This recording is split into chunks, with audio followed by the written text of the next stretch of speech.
তোরা আমার ছাড়, আমার দেরি হয়ে যাচ্ছে। বিয়ে করলি আজকে, আর বাসর ঘরে যাওয়ার জন্য এত তাড়া কেন? আজকে তোকে সারা রাত আটকে রাখবো। বাসরাত তো তোদের বাপে করব নাকি? বাপে করার দরকার কি?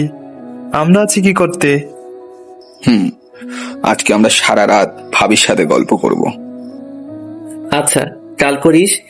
এখন আমাকে যেতে দে, এমনিতেই অনেক দেরি হয়ে গেছে।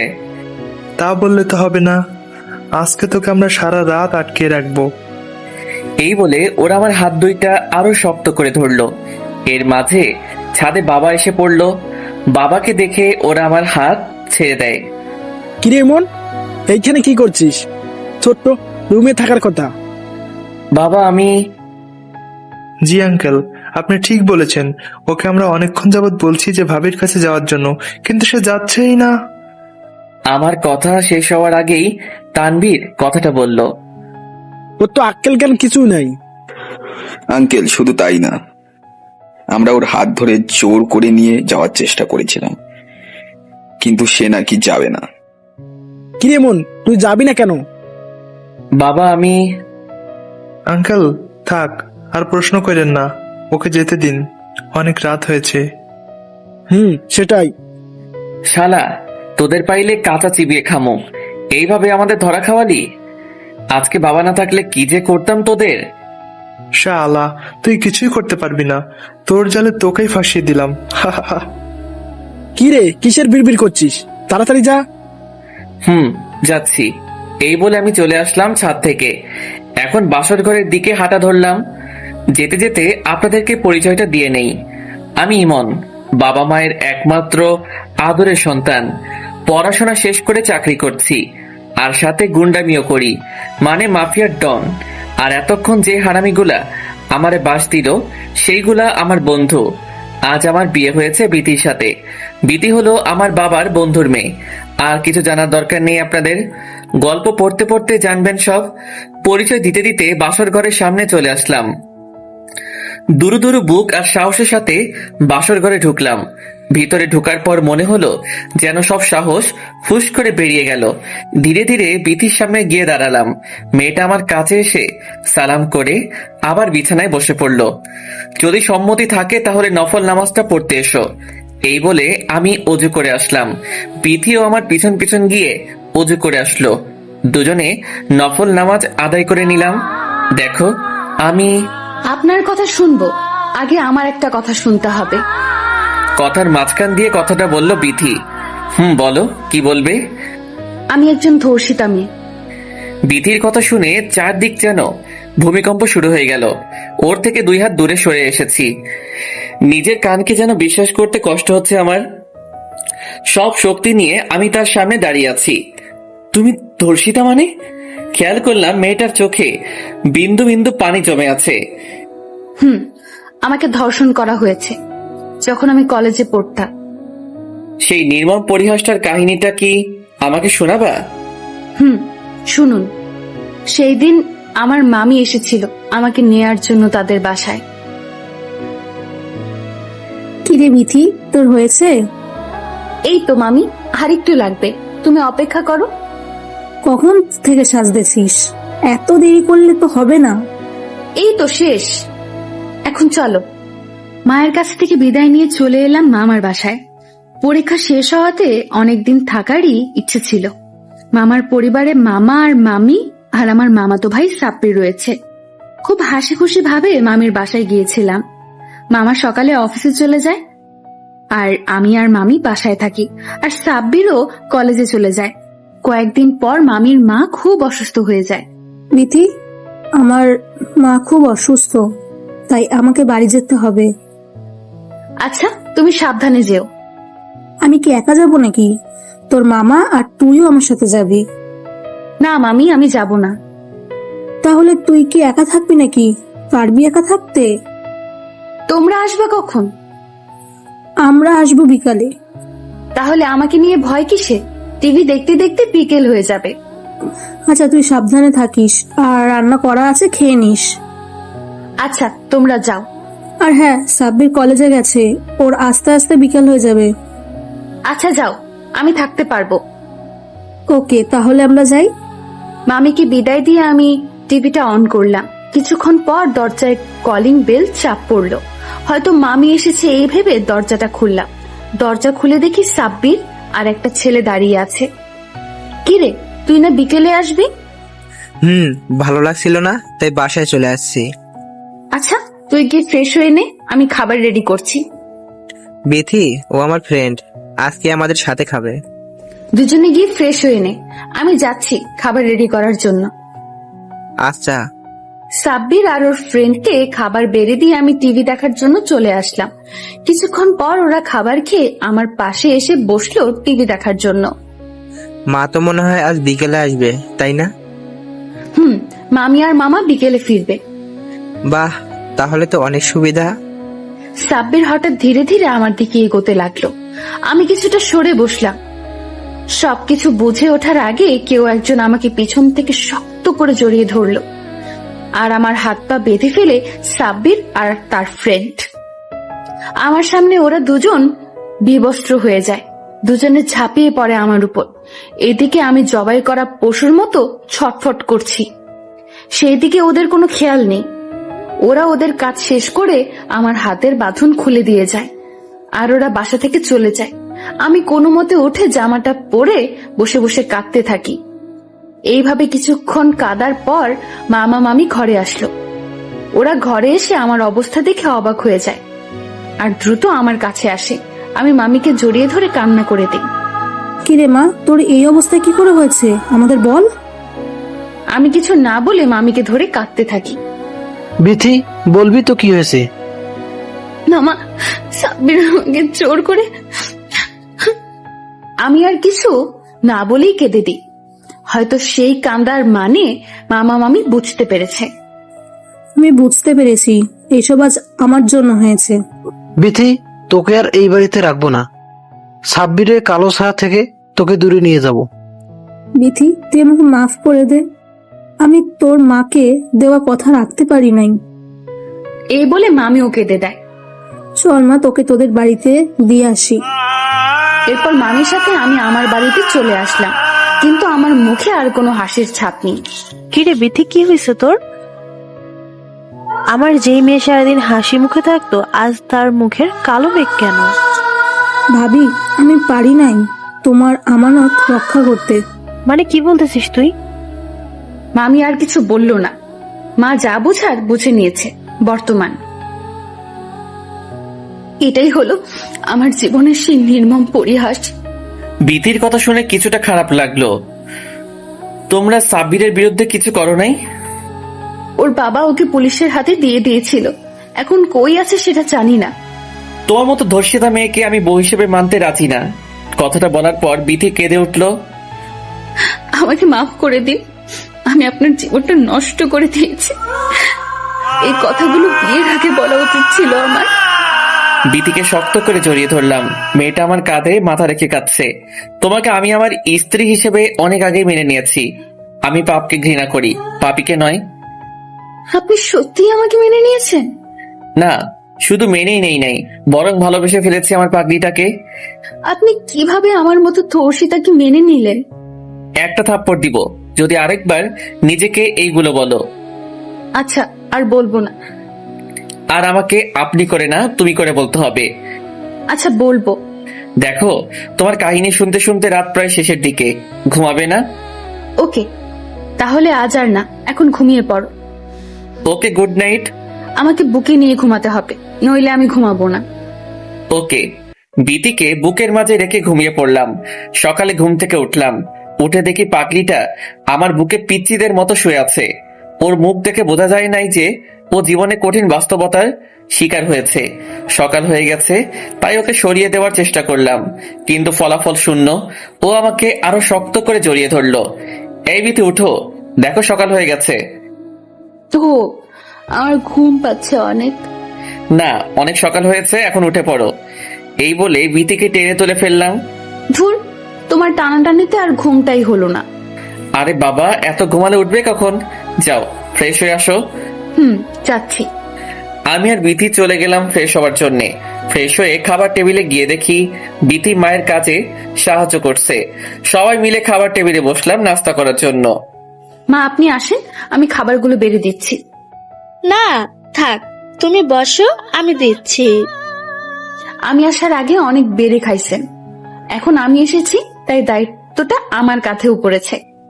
দেখো তোমরা, একেই বলে ঘরের লক্ষ্মী। দেখতে হবে না, খার বন্ধুর মেয়ে। হয়েছে, আপনার আর বলা লাগবে না। সবাইকে বিথি বেড়ে দিল। বিথিও কিছু খাবার নিয়ে আমার পাশে বসলো। খাবার খাওয়ার সময় অনুভব করলাম কেউ একজন পায়ের মধ্যে খুব সুরসুরি দিচ্ছে। বিথির দিকে তাকিয়ে দেখি ও মিটমিট করে হাসছে। আমার আর বুঝতে বাকি রইল না যে কাজটা বিথির। খাবারটা শেষ করে রুমে এসে বিথির জন্য অপেক্ষা করছি, কিন্তু মহারানীর আসার কোনো নাম নেই। অপেক্ষা করতে করতে হঠাৎ তানভীরের কল আসলো।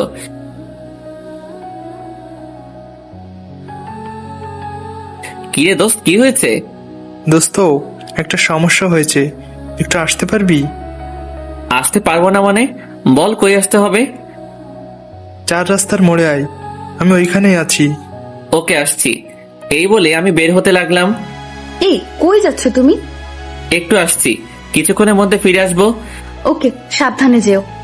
বিধির কাছ থেকে বিদায় নিয়ে চলে আসলাম তানভীরের কাছে। কি রে, কিসের জন্য এত জরুরি তলব করেছিস? রায়হান ফারিয়াকে টিস করছে, তুই কিছু একটা কর। কি? ওই শালার এত বড় সাহস! দাঁড়া, আজকে ওরে শিক্ষা দিব। আমি পোলাপান ডাকছি। সাথে রাফিরও ডাক দিস। তানভীরের কল দেওয়াতে কয়েকজন পোলাপান এসেছে, যারা মারামারি কাটাকাটিতে অভ্যস্ত। সব চল আমার সাথে, আজকে রায়হানরে বুঝাবো। সবাই আমার সাথে চলতে লাগলো। তানভীর, তুই ফারিয়াকে কল দিয়ে আসতে বল। বলছি। আমরা সবাই চলে গেলাম সেইখানে যেখানে রাফি আর ওর ফ্রেন্ডদের আড্ডা ছিল। আমি গিয়ে ওর কলারটা চেপে ধরলাম। এর মাঝে ফারিয়া চলে আসলো। কিরে, ও নাকি তোকে টিস করেছে? করেছে। ওকে আজ শিক্ষা দিয়ে দে, যাতে আর কোনো মেয়েকে টিস করতে না পারে। কিরে, তুই জানোস ফারিয়া আমাদের টিমের সদস্য, তাও তুই ওকে টিস করলি কেন? একা পেয়েছি তাই করছি, সামনে পেলে অনেক কিছু করতাম। তাই নাকি? তা তোর ফ্রেন্ড আছে বলে এত সাহস দেখাচ্ছিস, তাই না? এখন সব সাহস বেরিয়ে যাবে। ফারিয়া, তুই আগে ওকে থাপ্পড় দে। ফারিয়ার সাথে সাথে ওর গালে একটা থাপ্পড় দিয়ে দিল। তানভীর, এইবার তুই ওকে বুঝিয়ে দে। তানভীর ওকে ঘুষি মারার সাথে সাথে ওর মুখ দিয়ে রক্ত বের হওয়া শুরু করেছে। এইটা দেখে ওর ফ্রেন্ডগুলো ভয় পালিয়ে গেছে। ওদের মায়ের ভিডিওটা করে নিলাম মোবাইলে।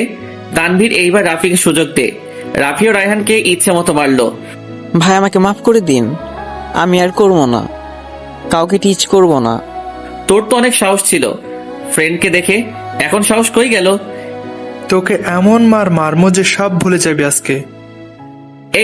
এইবার তোরা সবাই ওকে মার, আর ওর ঠোঁটে মারা চিহ্ন দিয়ে দিস, যাতে পরবর্তী টিচ করার সময় মনে থাকে। এইটা বলার পর সবাই ইচ্ছে মতো মারলো রায়হানকে।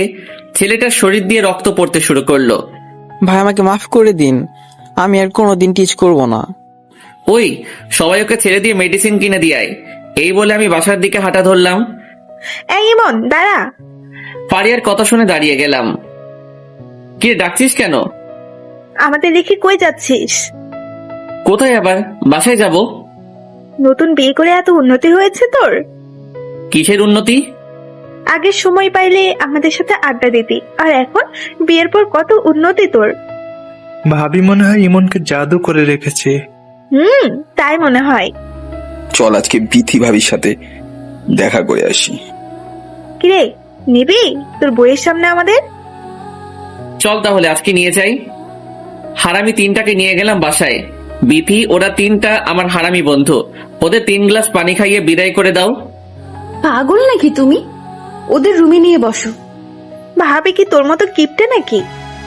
থাক, অল্প কতক্ষণে ভাবিকে এত তাড়াতাড়ি চিনে গেছিস?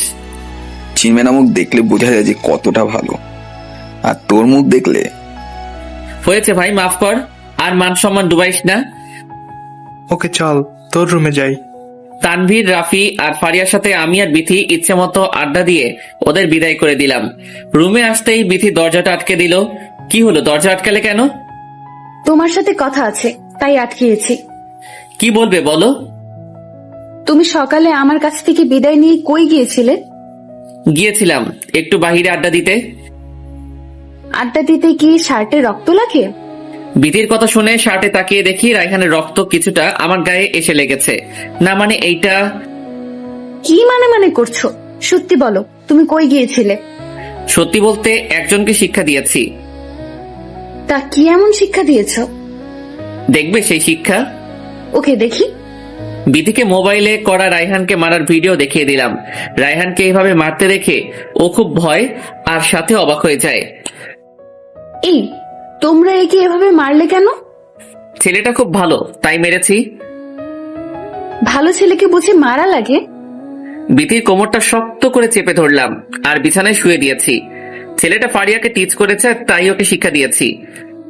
তাই বলে এভাবে মারতে হবে? হবে। হয়েছে, এবার আমাকে ছেড়ে দাও, আমার কাজ আছে। ছাড়ার জন্য তো তোমাকে ধরি নাই। আজকে দেখি অনেক রোমান্টিক দেখাচ্ছে। যদি বুঝতে পারো তাহলে পালাচ্ছ কেন? আমার তো কাজ আছে, তাই যেতে হবে। না, তোমার শুধু একটা কাজ, সেটা হলো আমাকে আদর করা। জি মা, বলুন। বিধির কথা শুনে ওকে ছেড়ে দিলাম। বিধি আমার কাছ থেকে ছাড়া পেয়ে দৌড়ে রুমে বাহিরে চলে যায়। কাজটা ভালো করলে না, এর ফল দেখাবো রাতে। ওকে, দেখা যাবে। এই বলে বিধি মায়ের কাছে চলে গেল। দুপুরে সবার সাথে এক টেবিলে খেতে বসলাম। নীরবতা ভেঙে বাবা বলে উঠল, ইমন, তুই কালকে বৌমাকে নিয়ে তোর শ্বশুর বাড়ি যাবি। আরো কয়েকদিন পর গেলে হয় না? আমি যেটা বলছি সেটা কর, কাল যাবি তোরা। আচ্ছা বাবা। খাবার শেষ করে রুমে এসে জামা কাপড় গোছানোর প্রস্তুতি নিলাম। এমন সময় বিথি আসলো রুমে। হঠাৎ করে মাথাটা ব্যথা করে উঠলো। কিছু না বলে চুপচাপ বিছানায় শুয়ে রইলাম। কি হয়েছে? হঠাৎ করে শুয়ে পড়লে যে? মাথাটা হঠাৎ করে ব্যথা করছে, অসহ্য যন্ত্রণা করছে। দাও, আমি তোমার মাথা টিপে দিচ্ছি। না থাক, লাগবে না, তুমি জামাগুলো গুছাও। পরে করলেও সমস্যা নেই। এই বলে বিথি তার কোলে আমার মাথাটা রাখলো। তার নরম হাত দিয়ে আমার মাথায় হাত বুলাচ্ছে। পরম আবেশে দুই চোখের পাতা এক হয়ে গেছে। চোখ খুলে দেখি রাত হয়ে গেছে। রুম থেকে বেরিয়ে ফ্রেশ হয়ে নিলাম। মা, বাবা আর বিথি তিনজনই আড্ডা দিচ্ছে। আমাকে দেখে বিথি বলে উঠল, তোমার মাথা ব্যথা কমেছে? এখন কিছুটা ভালো লাগছে। তা আমাকে বিকেলে ডাকো নাই কেন? তোমার শরীরটা খারাপ, তাই আর ডাকি নাই। ও আচ্ছা। বাবা মায়ের সাথে বসে কতক্ষণ জমিয়ে আড্ডা দিলাম। রুমে এসে দেখি এক কোণে আমার আর বিথির লাগেজ গোছানো শেষ। মোবাইলটা হাতে নিয়ে দেখি তানভীর কল দিয়েছে। দেরি না করে তানভীরকে কল দিলাম। কি কল দিয়েছিলি কেন? দিয়েছিলাম এমনি। তা তোর কি হয়েছে? কল ধরস নাই কেন? ঘুমিয়েছিলাম, তাই ধরতে পারি নাই। তোকে না পেয়ে বিধি ভাবিকে কল দিয়েছিলাম। শুনলাম তোর নাকি শরীর খারাপ। না, তেমন কিছু না, মাথাটা ব্যথা ছিল আর কি। সারাদিন ভাবিকে নিয়ে ভাবলে তো মাথা ব্যথা করবেই। শালা, আমি সারাদিন কই ভাবি? থাক ভাই, আমরা জানি, আমাদের শিখাতে আসিস না।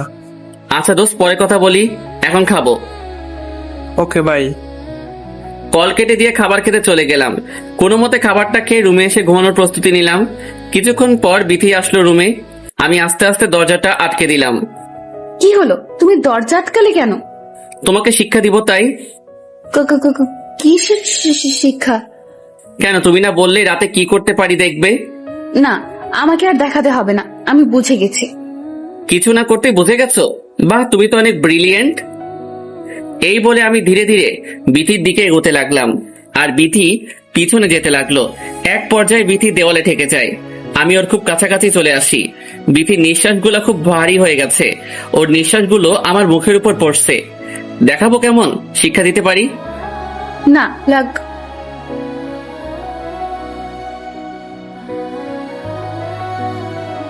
এইভাবে কেউ কিস করে? একটু হলে তো মরেই যেতাম, একটু হলে তো মরেই যেতাম। তাহলে তুমি শিখিয়ে দাও। তাহলে শিখে নাও। এই বলে দুজনে হারিয়ে গেলাম অজানা ভালোবাসার শিকড়ে। সকালে অনুভব করলাম কেউ একজন আমার মুখের উপর ফোঁটা ফোঁটা পানি ফেলছে। চোখ মেলে দেখি বিথি তার ভেজা চুলের পানি দিচ্ছে।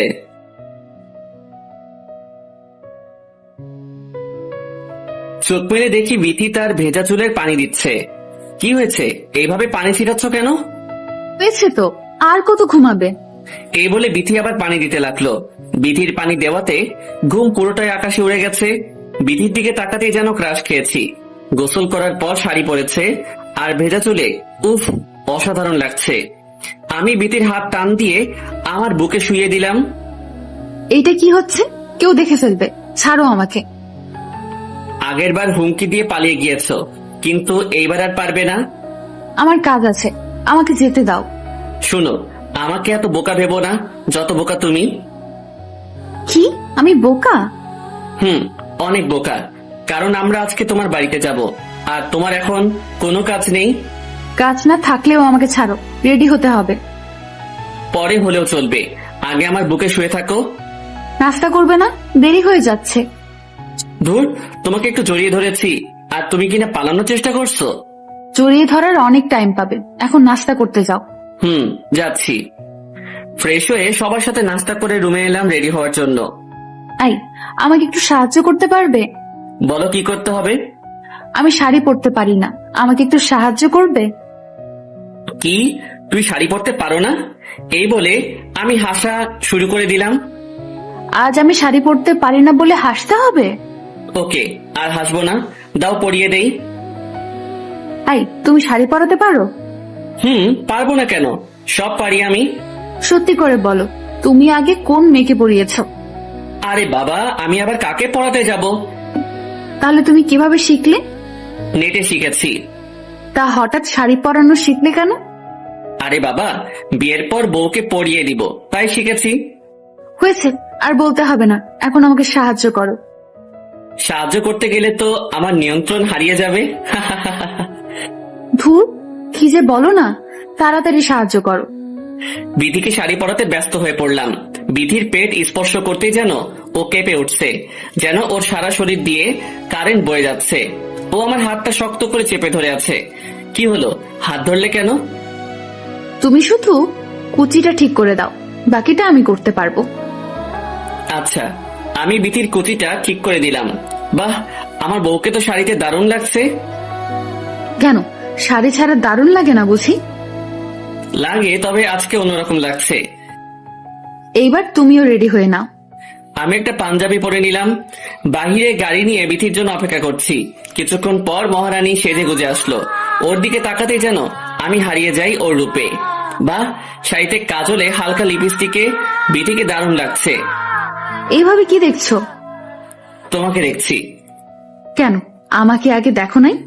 দেখেছি, বাট এমন সাজে দেখি নাই। হয়েছে, এবার চলো। বাবা মায়ের কাছ থেকে বিদায় নিয়ে চলে রওনা দিলাম। বিধিদের বাসা অনেকটা দূর, যেতে যেতে প্রায় রাত হয়ে যাবে, তাই গাড়িটা জোরে চালাচ্ছি। সূর্য কিছুটা হেলে পড়েছে, মানে বিকেল হয়ে গেছে। আমি আমার মতো ড্রাইভ করছি, আর বিধি বক বক করে যাচ্ছে। এই, গাড়িটা থামাও। কেন, কি হয়েছে? ওই যে ফুচকার দোকান দেখা যাচ্ছে, চলো ফুচকা খাবো। ধুর, এইগুলা পচা খাবার, এইগুলা খেতে নেই। না, আমি খাবো, গাড়িটা থামাও না। ধুর, তোমার জন্য আর পারা গেল না। আমি গাড়িটা ফুচকার দোকানের সামনে দাঁড় করালাম। তোমাদের বাসায় যেতে অনেক টাইম লাগে, তারপরও দেরি করছো কেন? ওকে, থাক, খাবো না, তুমি চলো। থাক, আর অভিমান করতে হবে না, চলো খাবো। বিথি নিয়ে ফুচকার দোকানে ঢুকলাম। দুজনের জন্য অর্ডার করলাম। এই, তুমি ঝাল খেতে পারো না? না, আমার সহ্য হয় না। কি, তুমি পুরুষ হয়েও ঝাল খেতে পারো না? কি, আমাকে নিয়ে হাসা হচ্ছে? আঙ্কেল আমারটাই ঝাল বেশি দিবেন, ফুচকাওয়ালাকে বললাম। কিছুক্ষণ পর দুজনের জন্য ফুচকা দিয়ে গেল। আমার প্লেটের দিকে তাকিয়ে দেখি মরিচের কারণে ফুচকাগুলো লাল হয়ে আছে। বিথি খুশি মনে তার গুলা খেতে লাগলো। আল্লাহ জানে আজকে এগুলা খেলে আমার কি হবে। বিথির উপর রাগ করে ঝাল নিয়েছি। কি হলো, খাচ্ছ না কেন? এই তো খাচ্ছি। এই বলে একটা ফুচকা মুখে দিলাম। একটা খাওয়ার পর যেন আমি আগুনের গোলা মুখে দিয়েছি, জিভটা ঝালে পড়ে যাচ্ছে। ফুচকাগুলো অনেক মজা না? অনেক। এইদিকে আমার অবস্থা করুণ হয়ে গেছে। কি হয়েছে তোমার? ঝাল ঠিক আছে নাকি আরো লাগবে? দূর, এটা কোনো ঝাল, আমি আরো খেতে পারি। থাক, কেমন খেতে পারো সেটা তোমার মুখ দেখেই বোঝা যায়। ফুচকাগুলো কোনো মতে খেয়ে ঠান্ডা পানি কিনে আনলাম। পুরো বোতল আমি শেষ করেছি। গাড়িতে বসে বসে পানি খাচ্ছি, ঝাল যেন কমছে না। একটা কাজ করলে হয়তো ঝাল কমাতে পারে। তাড়াতাড়ি বলো কি করতে হবে, আমার আর সহ্য হচ্ছে না। বিটির সাথে সাথে আমার ঠোঁট আর ওর ঠোঁট দুইটা এক করে ভালোবাসার ছোঁয়া দিতে লাগলো। মনে হচ্ছে ও যেন আমার মুখের সব ঝাল টেনে নিচ্ছে। এক মুহূর্তের জন্য ভালোবাসায় হারিয়ে গেলাম।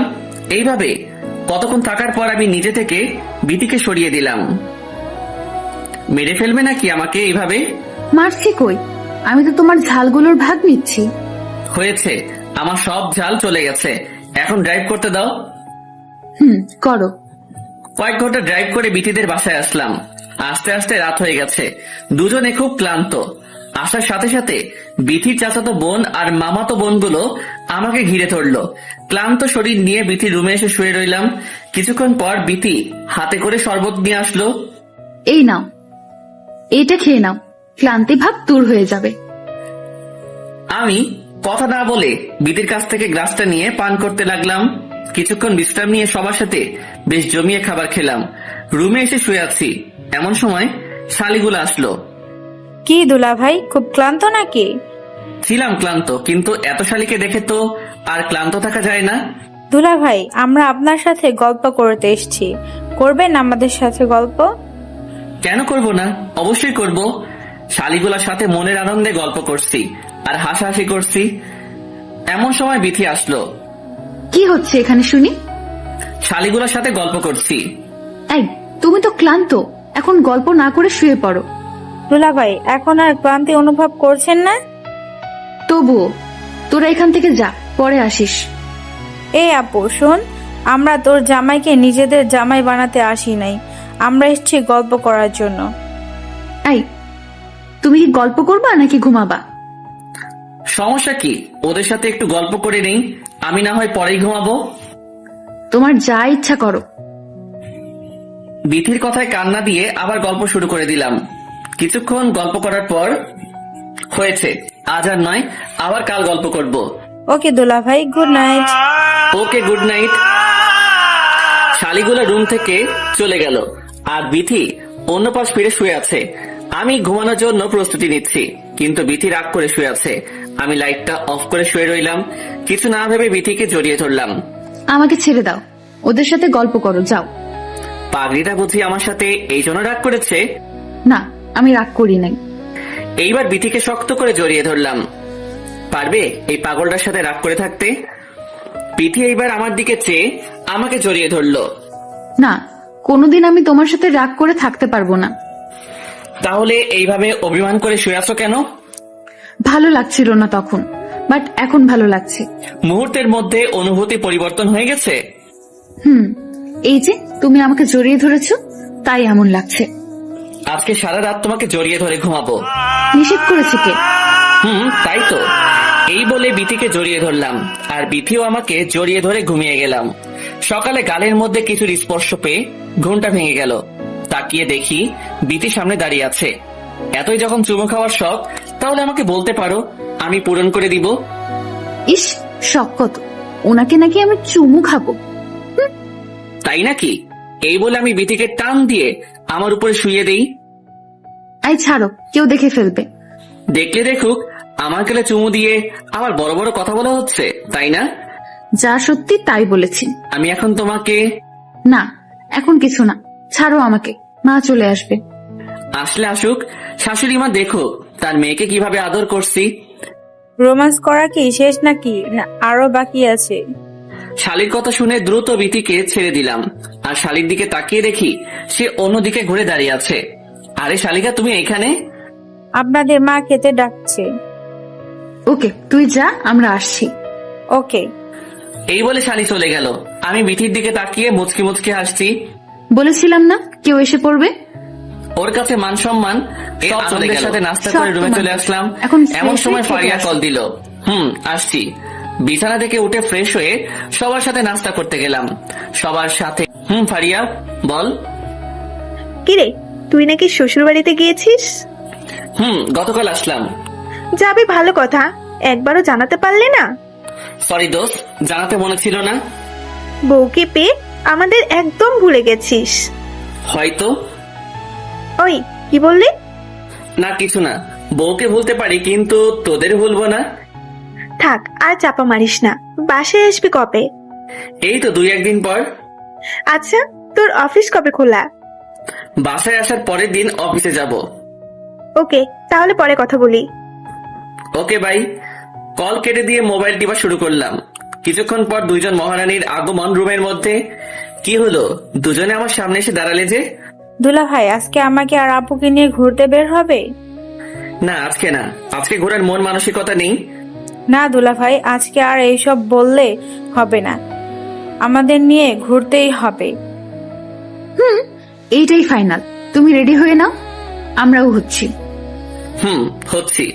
এই বলে আমি একটা শার্ট গায়ে দিয়ে চুলগুলো ঠিক করে মহারানীদের জন্য বাহিরে অপেক্ষা করতে লাগলাম। প্রায় ঘন্টা পেরিয়ে যাবে, তাও দুজনের আসার কোনো নাম নেই। হঠাৎ দুজন ময়দা সুন্দরী আমার সামনে আসলো। এই, কে আপনারা? এই, আমি বিথি। আমাদের চিনতে পারছো না? কি, তুমি বিথি? আমি বিথি। এত আটা ময়দা দেওয়ার কি দরকার ছিল? দেখতে বাজে লাগছে। আরে পাগল না, মজা করেছি তোমার সাথে। তোমাকে দারুণ লাগছে। থামান আপনাদের প্রেম, খালি আপুর সুনাম করছেন। আমাকে কেমন লাগছে তা তো বললেন না। ও মা, আমার শাড়িটাকেও আজকে দারুণ লাগছে, যেটা প্রকাশ করার ভাষা আমার নেই। সত্যি তাই? থাক, লজ্জা পেতে হবে না। এখন চলো তাড়াতাড়ি। বিথি আর শালিকে গাড়িতে তুলে ড্রাইভ করতে লাগলাম। গাড়ি একটা জায়গায় পার্কিং করে আমি, বিথি আর শালি হাঁটতে লাগলাম। হঠাৎ একটা ছেলে আসলো শালির কাছে। কি রে, ছেলেটা কে? আপু, ও হচ্ছে রাজীব। ওকে আমি খুব ভালোবাসি। তা এই কথা আমাদের আগে জানাসনি কেন? জানানোর প্রয়োজন মনে করি নাই, তাই জানাইনি। হাই, আমি ইমন। হ্যালো, আমি রাজীব। তোমার সাথে দেখা করে খুব ভালো লাগলো। জি, আমারও। সময় নিয়ে এসেছো নাকি আবার চলে যাবে? সময় নিয়ে এসেছি, যদি অনুমতি দেন তাহলে আপনার সাথে ঘুরতে পারি। তা তো অবশ্যই দিব। তাহলে আজকে 4 জনে জমিয়ে আড্ডা দেব। আমি আর বিথি আসলাম এক রাস্তায়, আর আমার শালি আর রাজি অন্য পথে। আমি বিথি হাত ধরে হাঁটতে লাগলাম। জানো, এই মুহূর্তে যে আমার অনুভূতিটা পাচ্ছি তা আগে কোনোদিন পাইনি। কাপকে এত অনুভূতি পাওয়ার কারণ? কারণটা তুমি। তোমার হাত ধরে আগে তো কোনোদিন হাঁটি নাই, তাই এমন লাগছে। তোমার মতো আমারও এমন অবস্থা। বিথি কিছু না বলে হঠাৎ আমার পিছনে লুকিয়ে গেল। কি হলো, পিছনে লুকিয়েছো কেন? বিথির দিকে তাকিয়ে দেখি ওর মুখে ভয় জমে আছে, হাতগুলো কাঁপছে তার। কি হয়েছে বিথি, তোমার ভয় পাচ্ছ কেন? বিথি কিছু না বলে চুপচাপ আঙ্গুল দিয়ে কি জানি ইশারা করে দেখাচ্ছে। বিথির ইশারার দিকে ফলো করে তাকিয়ে দেখি বিথি একটা ছেলেকে দেখাচ্ছে। ছেলেটাকে তুমি চিনো নাকি? বিথি ভয়ের কারণে কথা বলতে পারছে না। বলো বিথি, তুমি কি তাকে চিনো? হ্যাঁ চিনি, ও হচ্ছে। হ্যাঁ বলো, কে এই ছেলেটা? ও হচ্ছে সেই জানোয়ার যে আমাকে নিরীহ ভাবে। বিথি আর কিছু না বলে কেঁদে দেয়। আমার আর বুঝতে বাকি রইল না যে ছেলেটাকে। তাহলে কি ওর নাম সাব্বির? ওর নাম সাব্বির। ওর সাথে মেয়েটাকে? হয়তো ওর জিএফ। ওর তো অভ্যাস নতুন নতুন জিএফ পটানো। আমি বিথির কথার জবাব না দিয়ে মোবাইলে সাব্বিরের কয়েকটা পিক তুলে নিলাম। তুমি সাব্বিরের ছবিতে কি করবে? কাজ আছে। চলো এখান থেকে, আমার এখানে ভালো লাগছে না। আমরা মাত্র আসলাম আর তুমি চলে যাবে? বাসায় যাব না, অন্য জায়গায় যাব। ভয়ের কিছু নেই, আমি আছি তোমার সাথে। তুমি থাকতে আমার কোনো ভয় নেই, তবুও আমার ভালো লাগছে না। চলো এখান থেকে। ওকে, তোমার বোন আর শালিকে নিয়ে গাড়িতে বসো। সবাইকে গাড়িতে বসিয়ে আমি ড্রাইভ করতে লাগলাম। জায়গাটা খুব ভালো ছিল, হঠাৎ পরিবর্তন কেন করলেন? আমার সমস্যা ছিল তাই করেছি। যদি ভালো লাগে বসে থাক, আর না লাগলে নেমে যা। বিথির কথা শুনে সবাই চুপ হয়ে গেল। কিছুক্ষণ পর আরেকটা জায়গায় গাড়িটা পার্কিং করলাম। শালি আর রাজীব নিজের মতো ঘুরতে লাগলো। তোমার মনটা এখনো খারাপ? এইভাবে থাকলে কি ঘোরা যায়? কে বলেছে আমার মন খারাপ? আমি তো বেশ হাসি খুশিই আছি। তোমার চোখের কথাগুলো কি তাহলে মিথ্যে নাকি? গবেষণা না করে এখন চলো আমরা আমাদের মতো করে সময় কাটাই। আমরা 4 জন সারাদিন অনেক ঘুরলাম, কিন্তু বিথির মুখে যেন হাসিটা কমে গেছে সাব্বিরকে দেখার পর থেকে। সারাদিন ঘোরাঘুরি করে বাসায় ফিরলাম সবাই। কি হলো, খাবে না? খাবো। তুমি চাও আমি আসছি। আমি তোমার সাথে খাবো না, ঘুমাবো না। কেন? তোমার এমন চেহারা আমার কাছে ভালো লাগে না। যতক্ষণ না তোমার মুখে হাসি ফুটবে ততক্ষণ খাবো না। এই যে আমি হাসছি, এখন খেতে চলো। যাচ্ছি। খাবার খেয়ে এসে ঘুমানোর প্রস্তুতি নিলাম। ড্রিম লাইটটা অন করে আমি শুয়ে পড়লাম, সাথে বিথিকেও জড়িয়ে ধরলাম। ওর কোনো রিয়াকশন নেই, হয়তো মনটা এখনো খারাপ। যাই হোক, অতীতের বড় একটা ধাক্কা পাগড়িটা একা একা সহ্য করেছে। হয়তো আমার মুখের কথাই সে এইগুলো ভুলতে পারবে না। বিথির কথাগুলো ভাবতে ভাবতে আর সাথে বিথিকে জড়িয়ে ধরে ঘুমিয়ে পড়লাম। মাঝরাতে অনুভব করছি কেউ আমাকে ডাকছে আর ধাক্কাচ্ছে। ঘুম ঘুম চোখে তাকিয়ে দেখি বিথি আমাকে ডাকছে, আর তার চোখে পানি। ওর এই অবস্থা দেখে চোখের ঘুমটা হারাম হয়ে গেল। কি হয়েছে তোমার? তুমি ঠিক আছো তো? বিথি কিছু না বলে আমাকে জড়িয়ে ধরলো আর কাঁদতে লাগলো। কোনো খারাপ স্বপ্ন দেখেছো? আমাকে বলো কিছু। দেখছি খুব খারাপ স্বপ্ন, যেটা অতীতে আমার সাথে ঘটেছিল। বিথির কথা শুনে আমিও বিথিকে শক্ত করে জড়িয়ে ধরলাম। তুমি বেশি চিন্তা করেছো তাই এমনটা হয়েছে, এখন ঘুমাও। আমার ঘুম আসছে না, খুব অস্বস্তি লাগছে আমার। তুমি ঘুমিয়ে পড়ো, আমি তোমাকে ঘুম পাড়িয়ে দেই। আচ্ছা। বিথিকে বুকের মাঝে চেপে ধরে তার মাথায় হাত বুলিয়ে ওকে ঘুম পাড়িয়ে দিলাম। কিছুক্ষণ পর বিথিকে বুকে চেপে ধরে আমিও ঘুমিয়ে পড়লাম। সকালে ঘুম থেকে উঠে দেখি বিথি বাচ্চাদের মতো আমার বুকে শুয়ে আছে। আমিও ওর ঘুমের কোনো ক্ষতি না করে ওর নিষ্পাপ মুখটা দেখতে লাগলাম। সহ্যের সীমা পেরিয়ে পাগড়িটার গায়ে কপালে ভালোবাসার স্পর্শ দিতেই বিথির ঘুমটা ভেঙে গেল। কি হলো, তুমি জেগে গেলে কেন? তোমার ভালোবাসার ছোঁয়া কি আমাকে ঘুমে রাখতে পারে? খুব নিষ্পাপ লাগছিল তোমাকে, তাই মন ভরে দেখছিলাম। তাহলে দেখা বন্ধ করলে কেন? মন ভরে দেখো। তুমি তো জেগে গেছো, তাই আজকে আর দেখবো না, আবার কাল দেখবো। হয়েছে, আর রোমান্টিক হওয়া লাগবে না, এখন ফ্রেশ হয়ে নাও। আমার বুকের উপর থেকে উঠলে তো আমি ফ্রেশ হতে যাব। ওকে, যাও এখন। বিছানা থেকে উঠে ফ্রেশ হতে চলে গেলাম। এইভাবে শ্বশুর বাড়ি থাকার মজা ভোগ করতে থাকি। আজ বিথি সহ বাসায় ফিরে আসলাম। ড্রাইভ করে খুব ক্লান্ত হয়ে গেছি। এই, তুমি ফ্রেশ না হয়ে শুয়ে পড়লে কেন? ক্লান্ত লাগছে খুব, তাই শুয়েছি। তুমি ফ্রেশ নিলে দেখবে কত ক্লান্তি চলে যাবে। তুমি আমার বুকে আসলেই তো আমার সব ক্লান্তি বিরক্তি চলে যায়। থাক, আর বলতে হবে না, তুমি ফ্রেশ হয়ে নাও, আমি মায়ের কাছে যাচ্ছি। যাও। ফ্রেশ হয়ে এসে বিছানায় শুয়ে শুয়ে মোবাইল টিপছি, এমন সময় তানভীরের কল আসলো।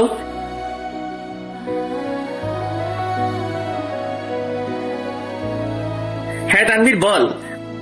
কি রে শালা, ফোন দিলে ঠিক মতো ধরস না কেন? আরে ভাই, আমি শ্বশুর বাড়ি গিয়েছিলাম। আমাদের একবারও জানাতে পারলি না? ফারিয়াকে তো বললাম, ও তোদের বলেনি। বলছে, বাট উচিত ছিল তোর বলা। ওকে দোস্ত, সরি। এখন বল তোদের কি খবর? এই তো চলছে মোটামুটি।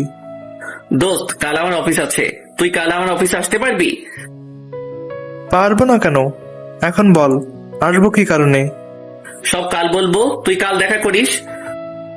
ওকে, করব। ওকে দোস্ত, এখন রাখি, বাই। বাই। কল কেটে বিথির জন্য অপেক্ষা করতে লাগলাম। ও রুমে আসছে না কেন? ওর জন্য অপেক্ষা করতে করতে রাতের খাবারের সময় হয়ে গেছে। বাবা মায়ের সাথে বসে খাবারটা খেয়ে নিলাম। রুমে এসে আবার বিথির জন্য অপেক্ষা করতে লাগলাম। কিছুক্ষণ পর মহারানী কাজ শেষ করে আসলো। দুজনে ঘুমানোর প্রস্তুতি নিলাম। তোমার জন্য কতক্ষণ ধরে অপেক্ষা করছি তুমি জানো? কি করব, মায়ের সাথে গল্প করতে করতে সময় চলে গেছে, তার টের পাইনি। এইদিকে আমি যে অপেক্ষা করছি তার কোনো খেয়াল নেই তোমার কাছে? অবুঝের মতো কথা বলো না তো। মাকে অনেক দিন পর দেখলাম, তাই অনেক গল্প করেছি। হয়েছে, এবার আমাকে টাইম দাও। এখন কোনো উল্টাপাল্টা চিন্তা নয়, আজকে এমনিতেই ক্লান্ত দুজনে। তোমাকে কি আমি সেটা বোঝাতে যাচ্ছি? আমি বলেছি আজকে আমার সাথে গল্প করতে হবে। প্লিজ, আজকে না, অনেক ঘুম পাচ্ছে আমার। ওকে, তাহলে আমার বুকে মাথা রেখে ঘুমাও। তা তো অবশ্যই। বিথিকে বুকের মাঝে রেখে ঘুমিয়ে গেলাম। সকালে কারো ধাক্কা খেয়ে ঘুমটা ভেঙে গেল। ঘুম চোখে তাকিয়ে দেখি বিথি ধাক্কা দিচ্ছে আমাকে। কি হলো, ধাক্কাচ্ছ কেন? এই, আজকে না তোমার অফিস আছে, তাড়াতাড়ি রেডি হয়ে অফিসে যাও। যাচ্ছি। ঘুম থেকে উঠে ফ্রেশ হয়ে নাস্তা করে অফিসের জন্য রেডি হতে লাগলাম। টাই বাঁধতে যাব, ঠিক এমন সময় বিথি হাত থেকে টাইটা নিয়ে নিল। কি হলো, টাইটা নিলে কেন? আজ থেকে একটা নিয়ম চালু করলাম। কি সেই নিয়ম? আজ থেকে প্রতিদিন আমি তোমার টাই ঠিক করে দেব, আর অফিসে যাওয়ার আগে আমাকে আদর করে যেতে হবে। আর কিছু নাই? না, আপাতত এইটুকু হলেই হবে। আচ্ছা, এখন তাড়াতাড়ি করো, আমার দেরি হয়ে যাচ্ছে। টাই বেঁধে দিল বিথি। আমি অফিসের উদ্দেশ্যে রওনা দিতে লাগলাম। এই, আমার নিয়ম কি ভুলে গেছো? ওহ, একটুর জন্য ভুলে গেছিলাম। ভুললে হবে না, আমার অধিকারটা আমাকে বুঝতে দাও। আমি বিথির কপালে ভালোবাসার পরশ এঁকে দিয়ে অফিসের উদ্দেশ্যে রওনা দিলাম। আমি বিথির কপালে ভালোবাসার পরশ এঁকে দিয়ে অফিসের উদ্দেশ্যে রওনা দিলাম। অফিসে বসে কাজ করছি, এমন সময় তানভীর আসলো কেবিনে। কি রে, এত জরুরি তলব করলি কেন? তোর সাথে কিছু কথা বলার ছিল, তাই ডেকে এনেছি। তা কি বলবি বল। আমি পকেট থেকে মোবাইলটা বের করে সাব্বিরের ছবিটা তানভীরকে দেখালাম। ছবিটা দেখতো। কে ছেলেটা? আমাদের পরবর্তী টার্গেট এই ছেলে, বুঝেছিস? ও, আবার কি হয়েছে যে ওকে শিক্ষা দিব? ও আমার সবচেয়ে বড় ক্ষতি করেছে। কি ক্ষতি করেছে আমাকে বল। ও বিথিকে ছোটবেলায় রেপ করেছে, সাথে ওর বন্ধু ছিল। আমার কথা শুনে তানভীরের চোখগুলা বড় বড় হয়ে গেছে। কি বলছিস তুই এসব? এইটাই সত্যি, তাই ওকে শিক্ষা দিতে হবে। কি থেকে কি হয়েছে তা আমাদের খুলে বল। তাহলে শোন, তানভীরকে সব বলে দিলাম, যা যা ঘটেছিল সেই দিন বিথির সাথে। দোস্ত, এত বড় একটা কাহিনী ঘটে গেল আর তুই আমাদের আজ বললি? আচ্ছা, এখন যেহেতু বলেছি, তাই আমাকে এই সাহায্যটা করতে পারবি? এইভাবে বলছিস কেন? আমরা সব সময় তোর পাশে আছি। তা ফারিয়া আর রাফির কি খবর? এই তো ভালোই, তুই নাই তাই এখন আর আড্ডা দেওয়া হয় না। কিভাবে দিব? অফিসের কাজ, আবার বাসায় একটা পাগল আছে, ওকে সামলাতে হয়, সব মিলিয়ে বিজি থাকি। আর আমাদের সময় কে দিবে? ওকে, একদিন জমি আড্ডা দিব। ওকে, তাহলে আমি যাই, যেদিন কাজ করবি সেদিন ডাক দিবি। তুই যা, ডাকবো এক সময়। তানভীর চলে গেল, আমিও আবার আমার কাজ করা শুরু করে দিলাম। কাজ করতে করতে দুপুর হয়ে গেছে, অথচ সেই দিকে আমার কোনো খেয়াল নেই। খেয়ালটার ব্যতিক্রম ঘটলো মোবাইলের রিং এর কারণে। স্ক্রিনে তাকিয়ে দেখি বিথির কল আসলো। কলটা রিসিভ করলাম।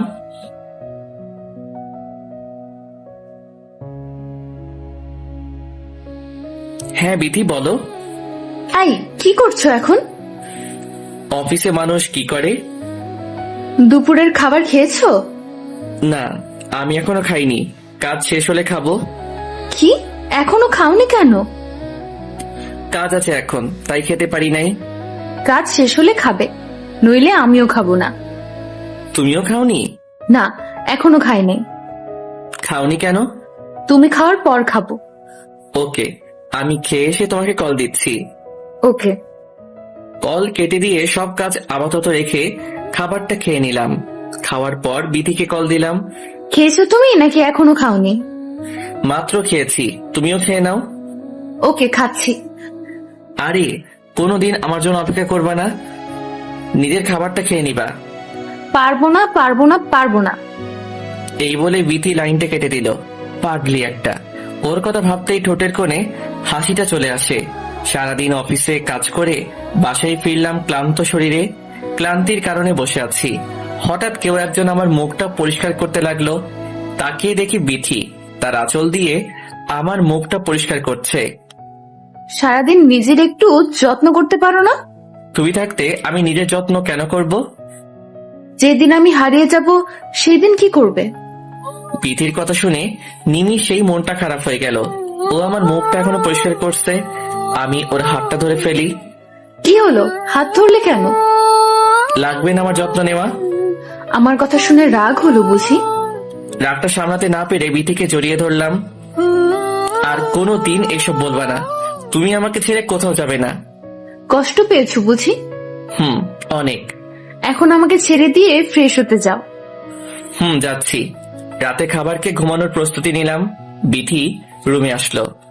বিথি, তোমাকে অতি শীঘ্রই একটা কিছু উপহার দিব। কি দিবা আমাকে? সেটা না হয় অজানাই থাক, যেদিন দিব সেদিন দেখবা। ওকে, দেখবো তুমি আমাকে কি উপহার দাও। উপহারের জন্য হয়তো আমাকে একদিন বাইরে থাকতে হবে। বাইরে থাকবো মানে? মানে তোমাকে উপহার জোগাড় করতে হলে আমাকে বাইরে থাকতে হবে। এমন উপহার আমার দরকার নেই, তুমি আমার কাছেই থাকবা। ধুর পাগল। আচ্ছা, আমি যখন তোমার বাসায় গিয়েছি তখন তোমার মামা মামি আসে নাই কেন? ওদের সাথে মায়ের ভুল বোঝাবুঝি চলছে এখনো। তারা কি বাসা পরিবর্তন করে চলে গেছে নাকি? না, আগের বাসাতেই আছে। তোমাদের পাশের গ্রামে থাকে, তাই না? না, তারা আর আমরা একই গ্রামে থাকি। ওনারা চৌরাস্তার পাশে সবুজ বড় বিল্ডিংটায় থাকে। ও আচ্ছা, তুমি এত কিছু জানতে চাইলে কেন? এমনি জেনেছি আমি। হয়েছে, আর কথা বলতে হবে না, এখন ঘুমাও। পরের দিন সকালে উঠে ফ্রেশ হয়ে নাস্তা করে নিলাম। বিধির নিয়মগুলো পালন করে চলে আসলাম অফিসে। অফিসে এসে কাজের মধ্যে তানভীরকে কল দিলাম। কিরে, কিছুই তো জানাইলি না? সব ঠিক আছে, এখন শুধু যাওয়ার পালা। কাল সকালে আমরা বেরিয়ে পড়বো, সাথে রাফিকেও সাথে নিস। নিব। এইভাবে কথা আর কাজের মধ্য দিয়ে দিনটা চলে গেল। বাসায় ফিরে রাতের খাবারটা খেয়ে নিলাম। বিধি, আমি কাল বেরিয়ে যাব সকালে। কালই বেরিয়ে যেতে হবে তোমাকে? কালই চলে যাব। কি এমন কাজ যে আমাকে বলা যাবে না? সেটা না হয় আসলেই বলবো। ওকে, বাসায় আসবা কবে? কাজ শেষ হতে হতে একদিন লাগবে। একদিন আমার কাছে 1 বছরের মতো লাগবে। একটু সহ্য করতে পারবি না আমার জন্য? পারবো। আজকে আমাকে বুকের মধ্যে রেখে বেশি ভালোবাসা দিয়ে ঘুম পাড়াতে হবে। প্রতিদিন তো এই কাজ করি। আজকে একটু বেশি করতে হবে। ওকে ম্যাডাম, করব। পিঠিকে বুকের সাথে চেপে ধরে পরম ভালোবাসায় ঘুমিয়ে গেলাম। পরের দিন সকালে উঠে বিঠির কাছ থেকে বিদায় নিয়ে চলে আসলাম তানভীরদের বাসার নিচে। কিরে, কই তুই? এখন আমি আর রাফি একসাথে আসছি। রাফি কি তোর বাসায়? ও আমার বাসায়। তাড়াতাড়ি নিচে আয়, দেরি হয়ে যাচ্ছে। আসছি। কল কেটে দেওয়ার কিছুক্ষণ পর তানভীর আর রাফি আসলো। কিরে, তোদের আসতে এত দেরি কেন? শিক্ষা দেওয়ার জন্য নতুন অস্ত্র ধার করছিলাম। অস্ত্র মানে? একটা ধারালো ব্লেড রেডি করে রেখেছি। ওই দিকটাতে সব ক্লিয়ার আছে তো? সব ঠিকই আছে। ওকে, তাহলে চল। গাড়ি ড্রাইভ করতে শুরু করে দিলাম। গন্তব্যে আসতে আসতে দেরি হয়ে গেছে। একটা হোটেলে একদিনের জন্য ভাড়া দিলাম। রাতে খাবার খেয়ে শুয়ে রইলাম। এমন সময় বিথি কল দিল। হ্যাঁ বিথি, বলো। ধুর, কিছু ভালো লাগছে না আমার। কই তুমি? আমারও ভালো লাগছে না, কিন্তু যেই কাজের জন্য এসেছি তা এসে তোমাকে বলবো। আজ রাতটা যে কিভাবে কাটাবো জানি না। ঘুমিয়ে পড়ো চুপটি করে। তোমার বুকে মাথা না রাখলে আমার ঘুম হবে না। শুধু আজকে রাতটা কষ্ট করো, তারপর থেকে দেখবে সব ঠিক হয়ে গেছে। রাতে খেয়েছো নাকি এখনো না খেয়ে আছো? এই তো মাত্র খেয়েছি, তুমি খেয়েছো? আমিও মাত্র খেলাম। আচ্ছা, তুমি ঘুমাও। Good night. Good night. Call কেটে দিয়ে কিছুক্ষণ মোবাইল টিপাটিপি করে ঘুমিয়ে গেলাম। সকালে উঠে আমাদের ভাড়া করা এলাকার বড় ভাইদের নিয়ে চলে গেলাম সাব্বিরের বাসায়। আমাকে চিনে যেতে পারে, তাই তানভীরকে পাঠালাম ভিতরে। কে তুমি বাবা? আন্টি, আপনি আমাকে চিনবেন না, আমি সাব্বিরের নতুন ফ্রেন্ড। ও আচ্ছা, বসো বাবা। না, আজকে হাতে একদম সময় নেই। সাব্বিরকে একটু ডেকে দিবেন, ওর সাথে কথা ছিল। ও তোর কলেজে আছে, বাসায় আসবে বিকালে। আচ্ছা, তা ও কোন কলেজে পড়ে? বন্ধু হয়ে জানো না কোন কলেজে পড়ে? আসলে আমার সাথে ওর পরিচয় কত 2 দিনের, তাই এত কিছু জানা হয়নি। তারপর আন্টি আমাকে তার বিশ্ববিদ্যালয়ের নাম বলল। আচ্ছা, তাহলে আমি আজকে আসি। বসে কিছু মুখে দেও। না আন্টি, আজকে না, আরেকদিন আসবো। আচ্ছা। এই বলে তানভীর আমাদের কাছে আসলো। কি রে, সাব্বিরকে পাস নাই? সাব্বির এখন কলেজে আছে। তাহলে চল, ওইখানে ওকে বোঝাবো। চল। বড় ভাই আর বন্ধুদের সাথে নিয়ে চলে আসলাম সাব্বিরের কলেজে। এসে সাব্বিরকে খুঁজতে লাগলাম। হঠাৎ একজনকে খুব চেনা চেনা লাগছে। রাফি, দেখতো ও সাব্বির না? তুই গিয়ে ওকে বুঝিয়ে শুনিয়ে একটু নির্জন জায়গায় নিয়ে চল, বাকিটা আমরা দেখতেছি। যাচ্ছি। এই বলে রাফি সাব্বিরের কাছে গেল। সাবির ভাই, আপনাকে মিথিলা আপু ডাকছে। কোন মিথিলা আবার আমাকে ডাকছে? আপনাদের ডিপার্টমেন্টের সেরা সুন্দরী মেয়েটা। কোথায় মেয়েটা? সে কলেজের বাইরে আছে, বলছে আপনাকে ডাক দিতে। চলো তো দেখি। এই বলে সাব্বির রাফির সাথে হাঁটা দিয়েছে। রাফি সাব্বিরকে মিথ্যে বলে একটা নির্জন জায়গায় নিয়ে এসেছে। কই ভাই মিথিলা? রাফি এইবার রহস্যময় হাসি দিয়ে সাব্বিরের দিকে তাকালো। খুব খুব শখ তাই না মেয়েদের নিয়ে মজা করতে? যেটার জন্য এনেছেন সেটা কি মিথ্যে ছিল? দূর থেকে এইবার আমরা বেরিয়ে এলাম। সবাই গিয়ে রাফির পাশে এসে দাঁড়ালো। সাব্বিরের বুঝতে বাকি রইল না যে আজ তার সাথে কি ঘটবে। কিরে, মেয়েদের জীবন নিয়ে খেলা করতে খুব মজা, তাই না? আপনারা কে আর আমাকে এখানে কেন নিয়ে এসেছেন? সব পরে বুঝবি। তানভীর, এদিকে আয় তো। বল। ওকে যখন আদর করব তখন তুই ভিডিও করবি। ওকে, মোবাইল দে। তানভীরের হাতে মোবাইলটা দিয়ে আমি আর রাফি সহ কিছু পোলাপান সাব্বিরের কাছে গেলাম। সাব্বিরকে কিছু বলার সুযোগ না দিয়ে সবাই ইচ্ছে মতো মারতে লাগলো। বেচারা মার সহ্য করতে না পেরে মাটিতে লুটিয়ে পড়ে।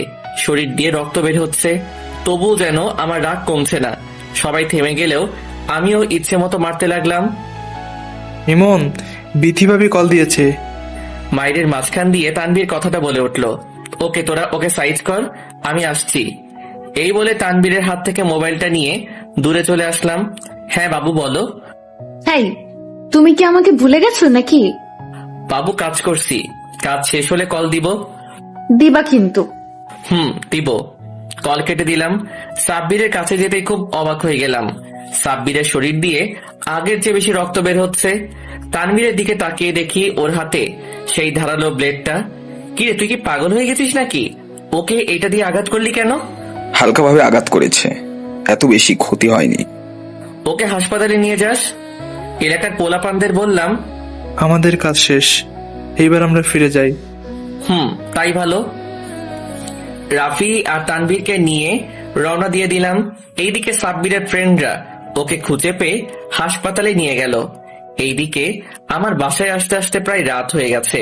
রুমে আসতেই বিথি আমাকে জড়িয়ে ধরলো। এই কি করছো? আমার পুরো শরীরে ঘাম লেগে আছে। তো কি হয়েছে? তোমার ঘাম আমার শরীরে লাগলেও খুব ভালো লাগে। আচ্ছা, আমাকে ফ্রেশ হয়ে আসতে দাও। না, আগে আমাকে জড়িয়ে ধরো, তারপর ফ্রেশ হতে যাবে। তোমার পাগলামি আর যাবে না। চুপচাপ যা করতে বলেছি তা করো। আমি আর কথা না বাড়িয়ে বিথিকে জড়িয়ে ধরলাম। কিছুক্ষণ পর আবার ছেড়ে দিলাম। এখন তো ফ্রেশ হতে যাওয়া লাগবে। ওকে, যাও। ফ্রেশ হয়ে এসে রাতের খাবারটা খেয়ে নিলাম। আমি আর বিথি রুমে ঘুমানোর প্রস্তুতি নিচ্ছি। আচ্ছা, তুমি না আমাকে কি উপহার দিবে? ব্যাপারটা ঠিক উপহার না, সারপ্রাইজ হবে। যাই হোক, তা কি সেটা? তোমার সকল ভয় আমি দূর করে দিয়েছি। কিসের ভয়? আমি মোবাইলটা বের করে ওর হাতে দিলাম। ভিডিওটা দেখো তো কেমন হয়েছে। বিথি মোবাইলটা হাতে নিয়ে সাব্বিরকে মারার ভিডিওটা দেখতে লাগলো। বিথি ভিডিওটা দেখে খুব অবাক হয়ে গেল। তুমি এই কাজের জন্য বেরিয়েছিলে? এই শিক্ষাটা দেওয়ার জন্য গিয়েছিলাম। তুমি আবার কেন ওইগুলো করতে গেলে? যে আমার পাগড়িটাকে কষ্ট দিয়েছে তাকে আমি এত সহজে ছেড়ে দিব? কখনোই না। তাই বলে কি এত মারতে হবে নাকি? তোমার বুঝি মায়া হচ্ছে ওর জন্য? না, আমার কাছে অনেক খুশি লেগেছে। এতদিনে আমার ভয় আর রাগটা কমেছে। ওকে, এখন ঘুমিয়ে পড়ো। এইভাবে কেটে গেল কয়েকটি মাস। অফিসে বসে কাজ করছি, এমন সময় বিথির কল আসলো। হ্যাঁ বিথি বলো। এই, তাড়াতাড়ি বাসায় আসতে পারবে? এখন তো আমি অফিসে আছি, কিভাবে আসবো? না, তোমাকে আসতেই হবে, আমি কিছুই জানি না। এই বলে বিথি কল কেটে দিল। এত তাড়াতাড়ি আসতে বললো কেন? কোনো সমস্যা হয়নি তো? কাজ ফেলে রেখে দ্রুত গাড়ি নিয়ে চলে আসলাম বাসায়। রুমে এসে দেখি বিথি শুয়ে আছে। কি হয়েছে? এইভাবে তাড়াতাড়ি আসতে বললে কেন? খুব তাড়াতাড়ি চলে এসেছো দেখি। কি হয়েছে? জানো, আজকে আমি অনেক খুশি। কারণটা শুনলে তুমিও খুশি হবে। তাহলে বলো সেই কারণটা। না, আমার লজ্জা করছে, তুমি বুঝে নাও। আরে তুমি না বললে আমি বুঝবো কেমনে? বলো প্লিজ। তুমি বাবা হতে চলেছো। বিথির কথা শুনে বলার ভাষা হারিয়ে ফেলেছি। আমি কি ভুল শুনেছি নাকি? কি বলেছো আবার বলো। কেন, শুনতে পাওনি? তুমি পিচ্চি বাচ্চায় বাবা হবে। বিথির কথা শুনে এত খুশি হলাম যে বিথিকে কোলে তুলে ঘোরাতে লাগলাম। এই, কি করছো? আমাকে নামাও, ভয় লাগছে খুব। না, আজকে নামাবো না। আজ আমি অনেক খুশি। ইয়াহু! হয়েছে, এবার আমাকে নামাও প্লিজ। বিথিকে কোল থেকে নামালাম। আজ সত্যি আমি অনেক খুশি, কারণ তুমি আমাকে সেরা গিফট উপহার দিতে যাচ্ছ। আগে আমার জন্য আচার নিয়ে আসো, তারপর কথা হবে। ওকে, এক্ষুনি যাচ্ছি। এই বলে ঘর থেকে বেরিয়ে যেতে মায়ের সাথে দেখা। কিরে, বইয়ের জন্য আচার কিনতে যাচ্ছিস বুঝি? মানে মা। থাক, আর লজ্জা পেতে হবে না। এখন যে কাজের জন্য যাচ্ছিস সেটা কর। দোকানে এসে বিথির জন্য নানান ধরনের চাটনি কিনলাম, বাসায় এসে বিথিকে দিলাম। এই নাও আচার, আর আজ থেকে তুমি কোনো কাজ করবে না। তাহলে কাজ করবে কে সব? তোমার সব আমি কাজ করে দিব। তোমার কাজ হচ্ছে আমার পিচিটার খেয়াল রাখা। তাহলে আমার খেয়াল কে রাখবে? তোমার খেয়াল আমি রাখবো। ওকে, দেখবো কেমন খেয়াল রাখতে পারো। তুমি এখন রেস্ট নাও, আমি আসছি। কই যাও তুমি? আসছি, তুমি শুয়ে থাকো। এই বলে বাসা থেকে বেরিয়ে তানভীরকে কল দিলাম। দোস্ত, একটু আড্ডা দেওয়ার জায়গায় আসতে পারবি? কেন? এখন আবার কি কাজ? তাড়াতাড়ি আয়, সব বলছি। ওকে। কল কেটে দিয়ে রাফিকে কল দিলাম। হ্যাঁ দোস্ত, বল। দোস্ত, একটু আমাদের আড্ডা দেওয়ার জায়গায় আসতে পারবি? ওকে, আমি আসছি। কল কেটে দিয়ে ফারিয়াকে কল করলাম। কিরে, এতদিন পর আমার কথা মনে পড়লো? এত কথা বলার টাইম নেই, আমাদের আড্ডাখানায় তাড়াতাড়ি আয়। কেন এত জরুরি কেন? আসতে বলেছি, আসবি ব্যাস। ওকে, আসছি। কল কেটে দিয়ে আমি দ্রুত আড্ডাখানায় চলে গেলাম। গিয়ে দেখি একটা শালাও আসলো না। ওদের জন্য অপেক্ষা করতে লাগলাম। কিছুক্ষণ পর তিনজন একসাথে আসলো। কি রে, তোদের আসতে এত দেরি হলো কেন? আরে ভাই, কল দিলে তো আর আসা যায় না, আমাদেরও তো কিছু কাজ থাকে। এখন এত কথা বাদ দে, আগে বল কেন ডেকেছিস? আজকে তোদের মন খুলে ট্রিট দিব, তাই ডেকেছি। কারণটা কি? আজ তোকে অনেক খুশি খুশি লাগছে। ঠিক ধরেছিস, আজকে আমি সত্যি অনেক খুশি। তা কিসের জন্য এত খুশি, কারণটা বলবি তো? আগে একটা রেস্টুরেন্টে চল, তারপর সব বলবো। আজকে তোর সব টাকা খরচ করব। আচ্ছা করিস। সব হারামিগুলোকে নিয়ে একটা রেস্টুরেন্টে বসলাম। ওরা ওদের পছন্দের খাবার অর্ডার করে দিয়েছে। এইবার বল কারণটা কি? জানিস, আমি বাবা হতে চলেছি। বাহ, খুব খুশি সংবাদ, অভিনন্দন জানাই। শালা, এত তাড়াতাড়ি খেলে দিয়েছিস? এই বলে ওরা হাসাহাসি করতে লাগলো। ওই শালা, কেলিয়ে দাঁত ভেঙে দিব কিন্তু। তানভীর, ঠিকই বলেছিস। কেমন করলি কামটা? এই, তোরা চুপ থাকবি? তোদের বেলা আসুক, তারপর দেখাবো মজা। বন্ধু, আমি মজা করেছি, মাইন্ড করিস না। আরে দূর, মাইন্ড নেওয়ার কি আছে। এইভাবে ওদের সাথে কতক্ষণ আড্ডা দিয়ে বাসায় চলে আসলাম। এসে দেখি বিথি অপ্রয়োজনীয় কাজ করছে। এইটা দেখে মেজাজ গরম হয়ে গেছে। এই তোমাকে না বললাম কাজ না করতে, তাহলে এইগুলো কেন করছো? আমি এখনো পুরো অসুস্থ হয়ে যাইনি, কাজ করতে পারবো আমি। তবুও তুমি কোনো কাজ করবে না? একটু করলে সমস্যা নাই তো। একবার বলেছি না এইসব না করতে। আমার কোনো কথাই তো তুমি শুনছো না। আমার ধমক খেয়ে বিথি একবারে চুপ হয়ে গেছে, আর ভয় পেয়েছে অনেক। আমার কোনো কথার জবাব না দিয়ে চলে গেল রুমে। কিছুক্ষণ টিভি দেখে রুমে এসে দেখি লাইট অফ করা। লাইটটা অন করে দেখি বিথি বিছানার এক কোণে গাল ফুলিয়ে বসে আছে। হয়তো আমার কথায় কষ্ট পেয়েছে। আমি গিয়ে ওকে ধরলাম। এই, তুমি আমাকে ধরবে না। ও মা, আমার পাগড়িটা বুঝি আমার সাথে খুব রাগ করেছে। এই বলে বিথিকে শক্ত করে জড়িয়ে ধরলাম। এই পাগলি, আমি কি তোমার খারাপ চেয়েছি নাকি? দেখো, তুমি যদি কাজ করো, আল্লাহ না করুক তোমার কোনো ক্ষতি হয়ে গেলে আমার কি হবে? তাই বলে আমাকে ধমক দিবে? ওকে বাবা, সরি, আর দিব না। এইবারের মতো মাফ করে দাও। দিব, একটা শর্তে। বলো রাজি কিনা? কি সেই শর্ত? আমাকে প্রতিদিন ঘুম পাড়িয়ে দিতে হবে। ওকে রাজি। তুমিও কোনো কাজ করবা না? ওকে, করব না। রাতে বিথির কথা মতো ওকে ঘুম পাড়িয়ে দিয়ে আমিও ঘুমিয়ে গেলাম। রাতে বিথির কথা মতো ওকে ঘুম পাড়িয়ে দিয়ে আমিও ঘুমিয়ে গেলাম। সকালে উঠে দেখি বিথি আমার বুকের উপর বাচ্চাদের মতো ঘুমাচ্ছে। ওর ঘুমন্ত চেহারাতে যেন খুব মায়াবী লাগছে। ইচ্ছে করছিল ওর ঘুমন্ত চেহারার দিকে অপলক তাকিয়ে থাকতে, কিন্তু অফিসের তারা আর কাজটা করতে দিল না। এই বিথি, উঠো। এই, কি হয়েছে? আমাকে ঘুমাতে দাও।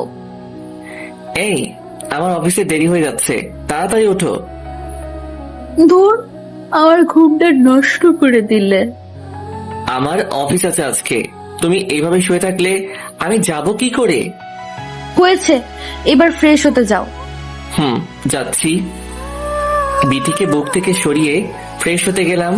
সবার সাথে বসে নাস্তা করে নিলাম। অফিসে যাওয়ার জন্য রেডি হচ্ছি, আর পাগলিটা আমার টাইটা বেঁধে দিচ্ছে। এই অবস্থাতেও আমার টাই বেঁধে দেওয়া লাগে? আচ্ছা, তুমি কি শুরু করলা? আমি এখনো সুস্থ আছি আর তুমি আমাকে অসুস্থ বানিয়ে দিলে। তোমার এখন নিজের উপর যত্ন নেওয়া প্রয়োজন। এই অবস্থাতে তোমার কিছুই করা উচিত নয়। এই, আসার সময় আমার জন্য আচার নিয়ে আসবে। কেন আনবো না? অবশ্যই আনবো। এইবার আমার আরেক নিয়মের কথা মনে আছে না? আছে তো। এই বলে বিথির কপালে ভালোবাসার পরশ এঁকে দিয়ে চলে আসলাম। অফিসে এসে কাজ করতে লাগলাম। এমন সময় ম্যানেজার রফিক আসলো। স্যার আসবো? হ্যাঁ রফিক সাহেব, আসুন, বলেন কি প্রয়োজন। স্যার, আমাদের প্রজেক্টটা সম্পর্কে অনেকের ধারণা স্পষ্ট নয়, আর সামনে এটা নিয়ে কাজ করতে হবে। হ্যাঁ, এইখানে নতুন তথ্য কোনটা? এই বিষয়ে ধারণা না থাকায় আমাদের আগামীতে সমস্যা হতে পারে, তাই সবাইকে এটা জানিয়ে দিন। ওকে, তুমি সবাইকে মিটিং রুমে নিয়ে যাও, আমি আসছি। Okay sir. এই বলে রফিক চলে গেল। আমিও ওনার পিছন পিছন মিটিং রুমে ঢুকলাম। সবাইকে নিয়ে আলোচনা করছি। এমন সময় বিথির কল আসলো। কলটা দেখেও রিসিভ করি নাই, কারণ মিটিং এর মধ্যে কলটা ধরা বেমানান। একের পর এক কল দিয়ে যাচ্ছে বিথি, তাই বাধ্য হয়ে মোবাইলটা বন্ধ করে দিয়েছি। মিটিং এর কাজ শেষ করে কেবিনে আসলাম। এসে বিথিকে কল দিলাম, কিন্তু ওর মোবাইল বন্ধ বলছে। হয়তো আমার খোঁজ খবর নেওয়ার জন্য কল দিয়েছে। এইটা ভেবে আবার অফিসের কাজ করতে লাগলাম। অফিসের কাজ শেষ করে বাসায় ফিরলাম। এসে দেখি বাসাটা নিরিবিলি বিরাজ করছে। মা বাবা দুজনে চুপচাপ বসে আছে। আমি কিছু না বলে রুমে গেলাম। ফ্রেশ হয়ে এসে একটা জিনিস খেয়াল করলাম। সেটা হলো, আমি আসার পর থেকে বিথিকে দেখতে পাইনি। তাই মাকে জিজ্ঞেস করলাম, মা, বিথি কই? মা এমন ভাবে আমার দিকে তাকিয়েছে যেন আমি কোনো ভুল প্রশ্ন করে ফেলেছি। কি হলো, কথা বলছো না কেন? বিথি কই? বিথিকে আমি তাড়িয়ে দিয়েছি। মায়ের কথা শুনে যেন আকাশ থেকে পড়লাম, আর সাথে অবাক হলাম। বিথিকে তাড়িয়ে দিয়েছো মানে? ও একটা খারাপ মেয়ে, ও একটা ধর্ষিতা মেয়ে। মায়ের কথা শুনে কথা বলার ভাষা হারিয়ে ফেলেছি। মা, তুমি এগুলো কি বলছো?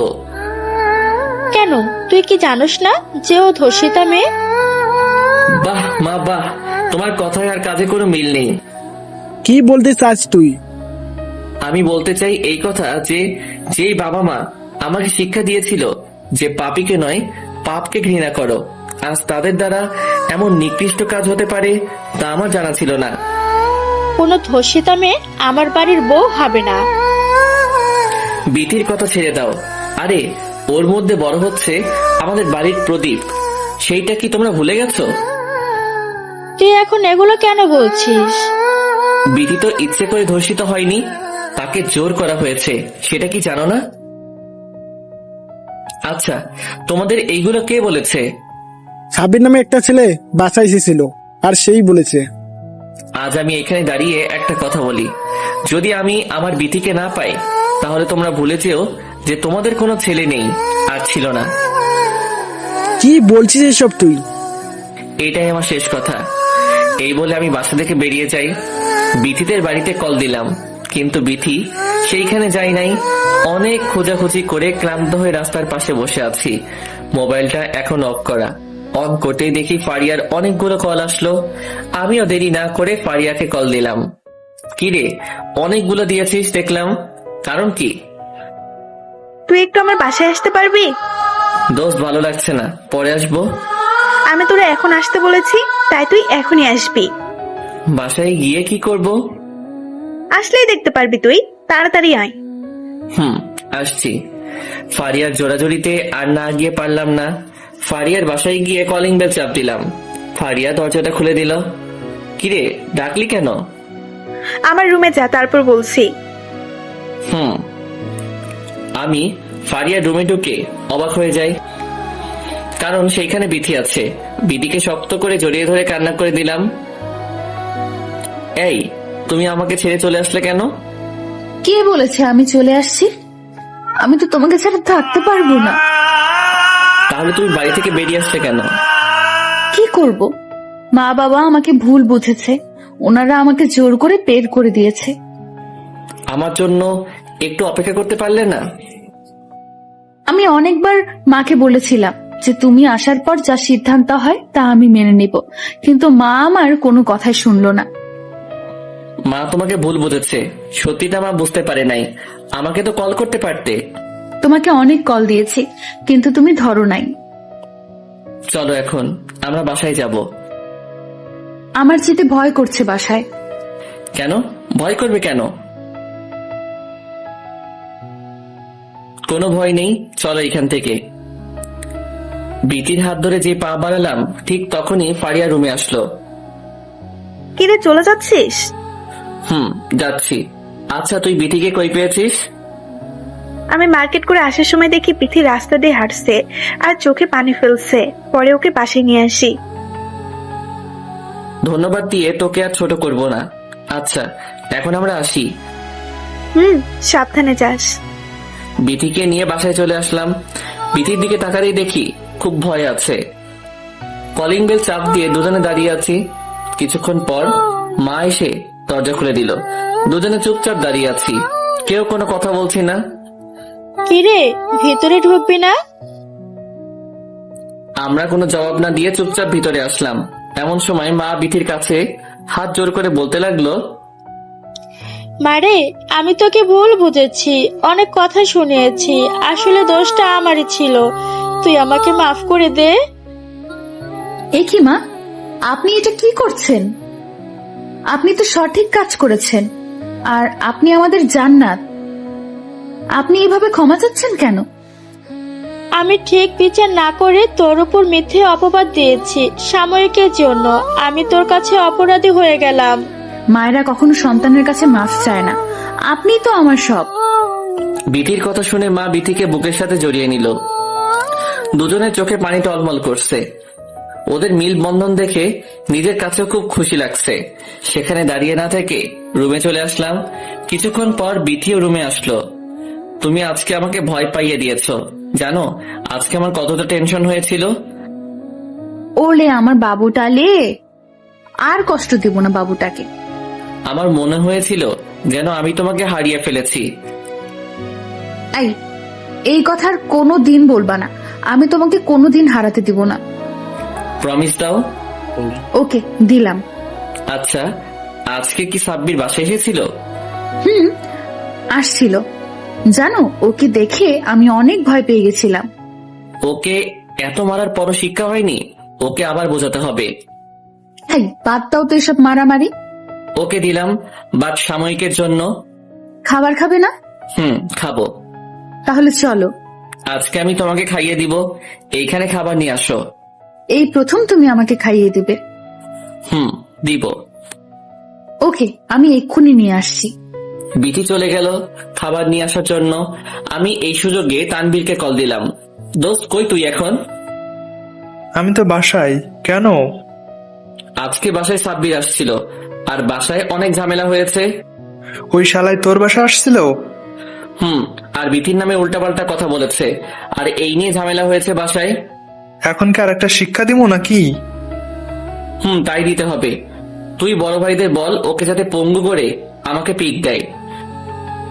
ওকে, কাজ করে দেব, টাকা লাগবে অনেক। সব আমি দিব, তুই শুধু কাজটা করে দেওয়ার ব্যবস্থা কর। ওকে, করছি। দরজার দিকে তাকিয়ে দেখি বিথি খাবার হাতে নিয়ে দাঁড়িয়ে আছে। ওকে দোস্ত, আমি পরে কথা বলছি, বাই। এই বলে কল কেটে দিলাম। কি হলো, তুমি ওইখানে দাঁড়িয়ে আছো কেন? কি হলো, কল কাটলে কেন? কথা শেষ তাই কেটেছি। বলেছিলাম না এইসব বাদ দিয়ে দিতে। ওকে, 3 দিন পর দিব। তুমিও না খুব ফাজিল। কথা না বলে খাবারটা নিয়ে আসো। বিথি আমার সামনে খাবারগুলো সাজিয়ে রাখলো। এই কি, আমার খাবার কই?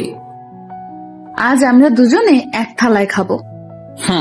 এই বলে আমি খাবার হাতে নিয়ে বিথিকে খাইয়ে দিচ্ছি, আর বিথিও আমাকে খাইয়ে দিচ্ছে।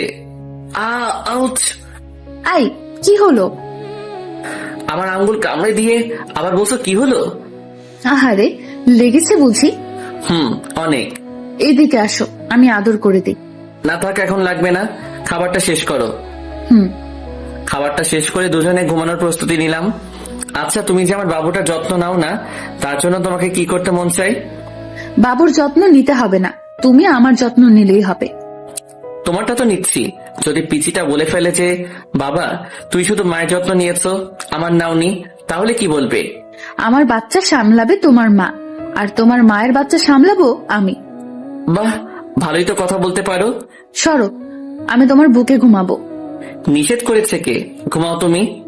বিধিকে বুকে নিয়ে হারিয়ে গেলাম ঘুমের রাজ্যে। দেখতে দেখতে এইভাবে কেটে গেল কয়েকটি মাস। প্রতিদিনকার মতো আজকেও বিধির নিয়ম মেনে অফিসে চলে আসলাম। অফিসে বসে কাজ করছি, এমন সময় বাসা থেকে মায়ের কল আসলো।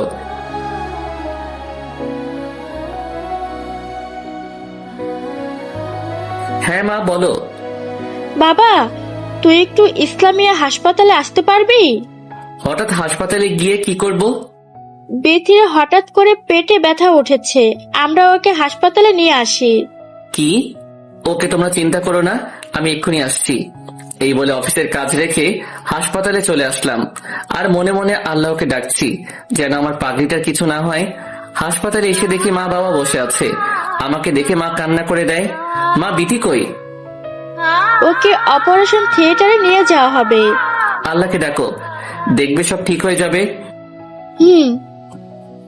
সবাই মিলে থিয়েটারের বাইরে অপেক্ষা করতে লাগলাম, ডাক্তার আসার অপেক্ষায়। কিছুক্ষণ পর একজন ডাক্তার বের হলো। আমরা তার কাছে ছুটে গেলাম। ডাক্তার সাহেব, আমার স্ত্রী কেমন আছে? আলহামদুলিল্লাহ, আপনার স্ত্রী আর সন্তান উভয়ই ভালো আছে। ডাক্তারের কথা শুনে যেন প্রাণ ফিরে এলো। আর এত খুশি হয়েছি যে তা বলার মতো না, কারণ আজকে থেকে আমি বাবা হয়েছি। আমরা কি ওদের সাথে দেখা করতে পারি? এখন না, ঘন্টাখানেক পর দেখা করলে ভালো হয়। ওকে। ডাক্তারের কথা মতো ঘন্টা পর বিধির কেবিনে ঢুকলাম। দেখি পাগলিটা অন্যদিকে মুখ ঘুরিয়ে শুয়ে আছে। আমি ওর কাছে গিয়ে ওর কপালে হাত রাখলাম। ও আমার দিকে তাকাতেই ওর চোখ দিয়ে পানি পড়ছে, আর আমার হাতটা চেপে ধরে আছে। এই পাগলি, কাঁদছো কেন? দেখো, আমি তোমার সামনে। জানো, আমার কিছু মুহূর্তের জন্য মনে হয়েছিল যে আমি তোমাকে হারিয়ে ফেলেছি। চুপ একদম। আর এই ধরনের কথা বলবা না। তুই সম্পূর্ণ সুস্থ এখন। আমার আর বিধির কথার মাঝে মা এসে আমার সন্তানকে আমার কোলে দিয়ে গেল। ওর দিকে তাকাতেই যেন আমার সব ক্লান্তি চলে গেল। আমার মেয়ে হয়েছে, দেখতে ঠিক তার মায়ের মতো। আমার দিকে তাকিয়ে হাসছে। আমিও কোলে রেখে বিধির কাছে দিলাম। আর বাহিরে এসে সবগুলো হারামিকে জানিয়ে দিলাম সুসংবাদটা। মা, বাবা আর বিধির জন্য খাবার নিয়ে গেলাম। মা, আমি তোমাদের জন্য খাবার এনেছি, খেয়ে নাও। আমরা খেয়ে নিব। তাহলে মা, আমি অফিসে যাচ্ছি, রাতে আবার আসবো। ওকে, সাবধানে যাস। এই বলে বিথি আর মায়ের কাছ থেকে বিদায় নিয়ে চলে আসলাম অফিসে। কিছুক্ষণ পর রাফি, ফারিয়া আর তানবীর হাতে করে একটা ব্যাগ নিয়ে আমার কেবিনে আসলো।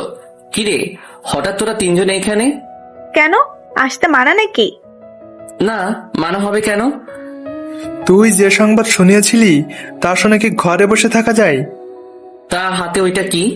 এটা হচ্ছে মিষ্টি, তোর জন্য এনেছি। আমার জন্য মিষ্টি কেন? তোর মেয়ে হয়েছে, তাই তো তোর জন্য মিষ্টি নিয়ে এসেছি। মিষ্টি খাওয়ানোর কথা তো আমার, তা তোর আনলি কেন? তোকে মিষ্টি খাওয়ানোটা আমাদের উদ্দেশ্য নয়। তাহলে উদ্দেশ্য কোনটা? তোকে মিষ্টি খাওয়াই মনে করে দিতে এসেছি যে আমাদের ট্রিটটা কবে দিবি। ও, এই ব্যাপার। আরে তোরা এই নিয়ে চিন্তা করিস না, আমি দিয়ে দিব। তাহলে তো ভালোই। সাব্বিরের খবর নিয়েছিস? ধুর, ওর খবর নিয়ে আমি কি করব? ওকে নাকি এমন মার মেরেছিল যে সে এখন পঙ্গু হয়ে আছে। আমি তো এটাই চেয়েছিলাম। শালা, তোরা আজকে এই খুশির দিনে এগুলো আলোচনা করছিস? ও হ্যাঁ, তাই তো। আচ্ছা, আজকে রাতে আমাদের ট্রিটটা দিয়ে দিস। না দোস্ত, আজকে না, আজকে বিথির কাছে থাকবো। ওকে, তাহলে কাল দিস। দিব কাল। তাহলে মিষ্টিগুলা খা, আমরা পরে আসবো আবার। এখন আবার চলে যাবি? কাজ আছে আমাদের। ওকে, সাবধানে যাস। তিনজনে চলে গেল। আমি ম্যানেজারকে ডেকে পুরো অফিসের জন্য মিষ্টি আনতে বললাম, আর অফিস একদিনের জন্য ছুটি দিয়ে দিলাম। অফিসের কাজ শেষ করে সোজা হাসপাতালে চলে গেলাম। এইদিকে কি রে, তুই গোল খেয়ে বসে আছিস, কিছু করতে পারছিস না? ও আমাকে পঙ্গু করেছে আর আমি ওকে চির বিদায় দিয়ে দেব। সেই কাজ তোর দ্বারা হবে না। তুই ওর ক্ষতি করলে ও এবার তোকে মেরেই ফেলবে। এইবার কে মরবে সেটা দেখা যাবে, গোল এইবার আমি দিবই। যেই ছেলে তোর এই অবস্থা করেছে তাকে ছেড়ে দিলে আমাদের পথে কাটা সরবে না। কয়েক মাসের জন্য আগুন মনের মধ্যে জ্বলছে, কবে যে এর প্রতিশোধ নিব। আমি ইমনের উপর সর্বক্ষণ দৃষ্টি রাখছি, তুই চিন্তা করিস না। গুড। ও কখন কি করে, কোথায় যায়, সব আমাকে জানতে হবে। ওকে, আমি পরে আসবো, আমার আরেক জায়গায় কাজ আছে। ওকে যা, আর খবর পাইলে জানাইস।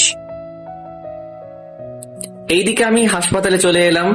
এসে দেখি মা আর বিথি আমার সন্তানের সাথে মজা করছে। কিরে, তুই এসেছিস? মাত্র আসলাম। ডাক্তার বলেছে যে কাল বিথিকে রিলিজ করে নিতে পারবো। ও, তাহলে তো ভালোই। মায়ের সাথে কথা বলে চলে গেলাম বিথির কাছে। কেমন লাগছে এখন? ভালো লাগছে। আজকে সারাদিন তোমাকে খুব মিস করেছি। তুমি একলা করেছো, আমি কি করি নাই? না, তুমি করো নাই। কিভাবে বুঝলে যে আমি করি নাই? যদি করতে তাহলে আমাকে একটা কল দিতে। আজ পুরো অফিসের সাথে আমার খুশিটা ভাগ করে দিয়েছি, তাই তোমাকে আর কল দিতে পারি নাই। দুপুরে কিছু খেয়েছো তো? আমি খেয়েছি। আচ্ছা, আমি একটু মায়ের কাছে যাই। যাও। মায়ের কাছে গিয়ে বলতে লাগলাম, মা তোমরা সারা দিন এখানে ছিলে, তুমিও হয়তো ক্লান্ত হয়ে পড়েছো, তুমি আর বাবা বাসায় যাও। না, আমাদের কিচ্ছু হয় নাই, তুই বাসায় গিয়ে ফ্রেশ হ, তারপর না হয় আমরা যাব। ওকে। এই বলে আমি দ্রুত গাড়ি নিয়ে বাসায় আসলাম। এসে ফ্রেশ হয়ে নিলাম। দেরি না করে আবার হাসপাতালের উদ্দেশ্যে রওনা দিলাম। যাওয়ার পথে ওদের জন্য কিছু খাবার নিয়ে নিলাম। হাসপাতালে ঢুকেই মা বাবাকে বাসায় পাঠিয়ে দিলাম। বিথির কাছে খাবার নিয়ে গেলাম। তোমার জন্য খাবার নিয়ে এসেছি, আজকে তুমি খাইয়ে দাও। ওকে, কাছে আসো। বিথি আমার কাছে এসে বসলো আর আমি ওকে খাইয়ে দিচ্ছি। খাওয়া শেষ করে আমিও খেয়ে নিলাম। তুমি এখনো অসুস্থ, তাই তুমি শুয়ে পড়ো। তুমি কি করবে? আছি আমি, আমাকে নিয়ে চিন্তা করতে হবে না। তাহলে তুমি কি না ঘুমিয়ে কাটিয়ে দিবে নাকি? বললাম না আমার চিন্তা না করতে, তুমি ঘুমাও। ওকে। একদিকে বিথির মাথায় হাত বুলাচ্ছি আর অন্যদিকে আমার মেয়ের সাথে মজা করছি। এক পর্যায়ে মা ও মেয়ে দুজনে ঘুমিয়ে যায়। আমি চুপ করে বিছানা থেকে উঠে গিয়ে চেয়ারে বসে থাকি। যদি রাতে বিথির কিছু লাগে তাই বসে আছি। বসে বসে মোবাইল টিপছি আর বিথির দিকে খেয়াল করছি। কয়েক ঘন্টা মোবাইল টিপার পর নিচ থেকে যেন চোখটা বন্ধ হয়ে আসছে। ভোর রাতে নামাজটা পড়ে চেয়ারে বসে আছি। কিছুক্ষণ পর চোখে তন্দ্রাভাব আসলো। মোবাইলটা পাশে রেখে ঘুমিয়ে পড়ি। সকালে মায়ের ডাকে ঘুম ভাঙলো। কিরে, তুই এখানে শুয়ে আছিস কেন? তোমরা এত তাড়াতাড়ি আসলে যে? এসেছি আমার নাতনি আর মেয়েকে দেখার জন্য। ওকে, তোমরা বসো, আমি তোমাদের জন্য নাস্তা আনছি। ফ্রেশ হয়ে হাসপাতালে বাইরে এসে সবার জন্য কিছু নাস্তা নিলাম। দুপুরে বিথিকে বাসায় দিয়ে আসলাম। বিথি শুয়ে আছে আর আমার মেয়েকে তার দাদা দাদি আদর করছে। এমন সময় তানভীর, ফারিয়া আর বিথি আসলো। কিরে, কি খবর তোদের? আর এখানে তোরা? আমরা তোর কাছে আসি নাই, আমরা আসছি বিথি ভাবির সাথে দেখা করতে। যা, ও রুমে আছে। ওরা চলে গেল বিথির সাথে দেখা করার জন্য। কিছুক্ষণ পর আমিও গেলাম ওদের পিছন পিছন রুমে। গিয়ে দেখি ওরা খুব মজা করছে। আমিও তাদের সাথে যোগ দিলাম। সবাই ভালোই মজা করছে। অন্যদিকে, দোস্ত, ইমনের একটা মেয়ে সন্তান হয়েছে। এইটা খুব খুশির সংবাদ। এটা খুশি সংবাদ ওদের জন্য, আমাদের জন্য না। আরে বলদ, এইটা আমাদের জন্য খুশির সংবাদ। কিভাবে? ইমন এখন তার মেয়েকে নিয়ে বিজি থাকবে আর ওর প্রতি দুর্বল জন্মাবে। তাতে আমাদের লাভ কি? তাতে আমাদের অনেক লাভ, সেটা পরে বুঝবি। তুই আপাতত ওর উপর নজর রাখিস। তা তো রাখবই। তাহলে যা, এখন পরে আসিস। আচ্ছা। এইদিকে ফারিয়া, রাফি আর তানভীর আমার মেয়েকে নিয়ে মজা করছে। দেখতে পুরো ভাবির মতন সুন্দর হয়েছে। ভাবছিলাম ইমনের মতো হইব, কিন্তু তোর যে চেহারা। এই বলে ওরা হাসাহাসি শুরু করে দিল। আমি ওদের কথা জবাব না দিয়ে বিধির কাছে গেলাম। এই, আমাদের মেয়ের নাম তো রাখা হয়নি। ও হ্যাঁ, তাই তো। ওর নাম কি রাখা যায়? ওর নাম সুমাইয়া রাখলে কেমন হয়? তুমি যা রাখবে তাই। কি রে, তোদের প্রেম করা কি শেষ হয়েছে নাকি আরো বাকি আছে? তোদের জন্য আর পারলাম কই। আমরা চলে যাবার পর ইচ্ছে মতো প্রেম করিস, এখন বাচ্চাটাকে ধর। তোমরা চলে যাবে মানে? মানে আমরা যাচ্ছি এখন। না, আজকে যাওয়া হবে না, আজকে খাবার খেয়ে যেতে হবে। না ভাবি, আজকে না, আরেকদিন এসে খাবো। তাহলে প্রমিস দাও যে আরেকদিন এসে খাবে। ওকে ভাবি, প্রমিস দিলাম, আরেকদিন এসে জমিয়ে আড্ডা দিয়ে খাবার খেয়ে যাব। ওকে, তাহলে সাবধানে যেও তোমরা। ওরা চলে গেল আর আমাদের মাঝের খুনসুটি আরো বাড়তে লাগলো। দেখতে দেখতে আমার মেয়েটা বড় হয়ে উঠলো। ওর বয়স 6 বছর। পুরো বাড়িটাকে ও ওর দুষ্টুমি দ্বারা মাতিয়ে রাখে, খুব খেয়াল রাখে আমাদের। আজ ওর 6ষ্ঠ জন্মদিন, খুব ধুমধাম করে আয়োজন করা হয়েছে। পুরো বাড়ি মেহমান। আমি আর বিথি ঘুমানোর প্রস্তুতি নিলাম। এমন সময় আমার মেয়ে সুমাইয়া রুমে আসলো। কি হয়েছে মা, কিছু লাগবে নাকি? বাবা, আমার একটা আবদার আছে। কি আবদার শুনি? আমাকে আর মাকে নিয়ে তোমাকে ঘুরতে যেতে হবে। ওকে, আপনার আবদার গ্রহণ করলাম। আমরা কালই ঘুরতে যাব। ধন্যবাদ বাবা। এই বলে আমার গালে একটা চুমু দিয়ে দৌড় দিল। দেখেছো, আমার মেয়েটা দেখতে দেখতে আজকে কথা বলতে শিখে গেছে। তা তো দেখছি, কিন্তু আরেকটা জিনিসও দেখছি। কি সেইটা? পাগলের সাথে আরেক পাগলকে দেখেছি। মানে? সুমাইয়া ঘুরতে বলে গেল আর তুমি রাজি হয়ে গেলে? আমার মেয়ে ঘুরতে যেতে চেয়েছে আর আমি ওকে না করে দিব? তা কবে? কাল যাবে ঘুরতে? কাল যাব আমরা, বিকেলে গাড়িতে উঠবো। আচ্ছা, তাহলে তো কাপড় গোছাতে হয়। কাল সকালে গোছাবো। এখন ঘুমাও, আমার খুব ঘুম পাচ্ছে। আমারও, সারাদিন কাজ করে ক্লান্ত। এই, তোমার কাছে কোলবালিশ কেন? ওইটাকে ছুঁড়ে ফেলো। ও, আমি তো ভুলেই গেছি যে আমার কোলবালিশ তো তুমি। এখন আমাকে জড়িয়ে ধরো। বিথিকে জড়িয়ে ধরে ঘুমিয়ে গেছি। সকালে উঠে দেখি বিথির জায়গায় সুমাইয়া শুয়ে আছে।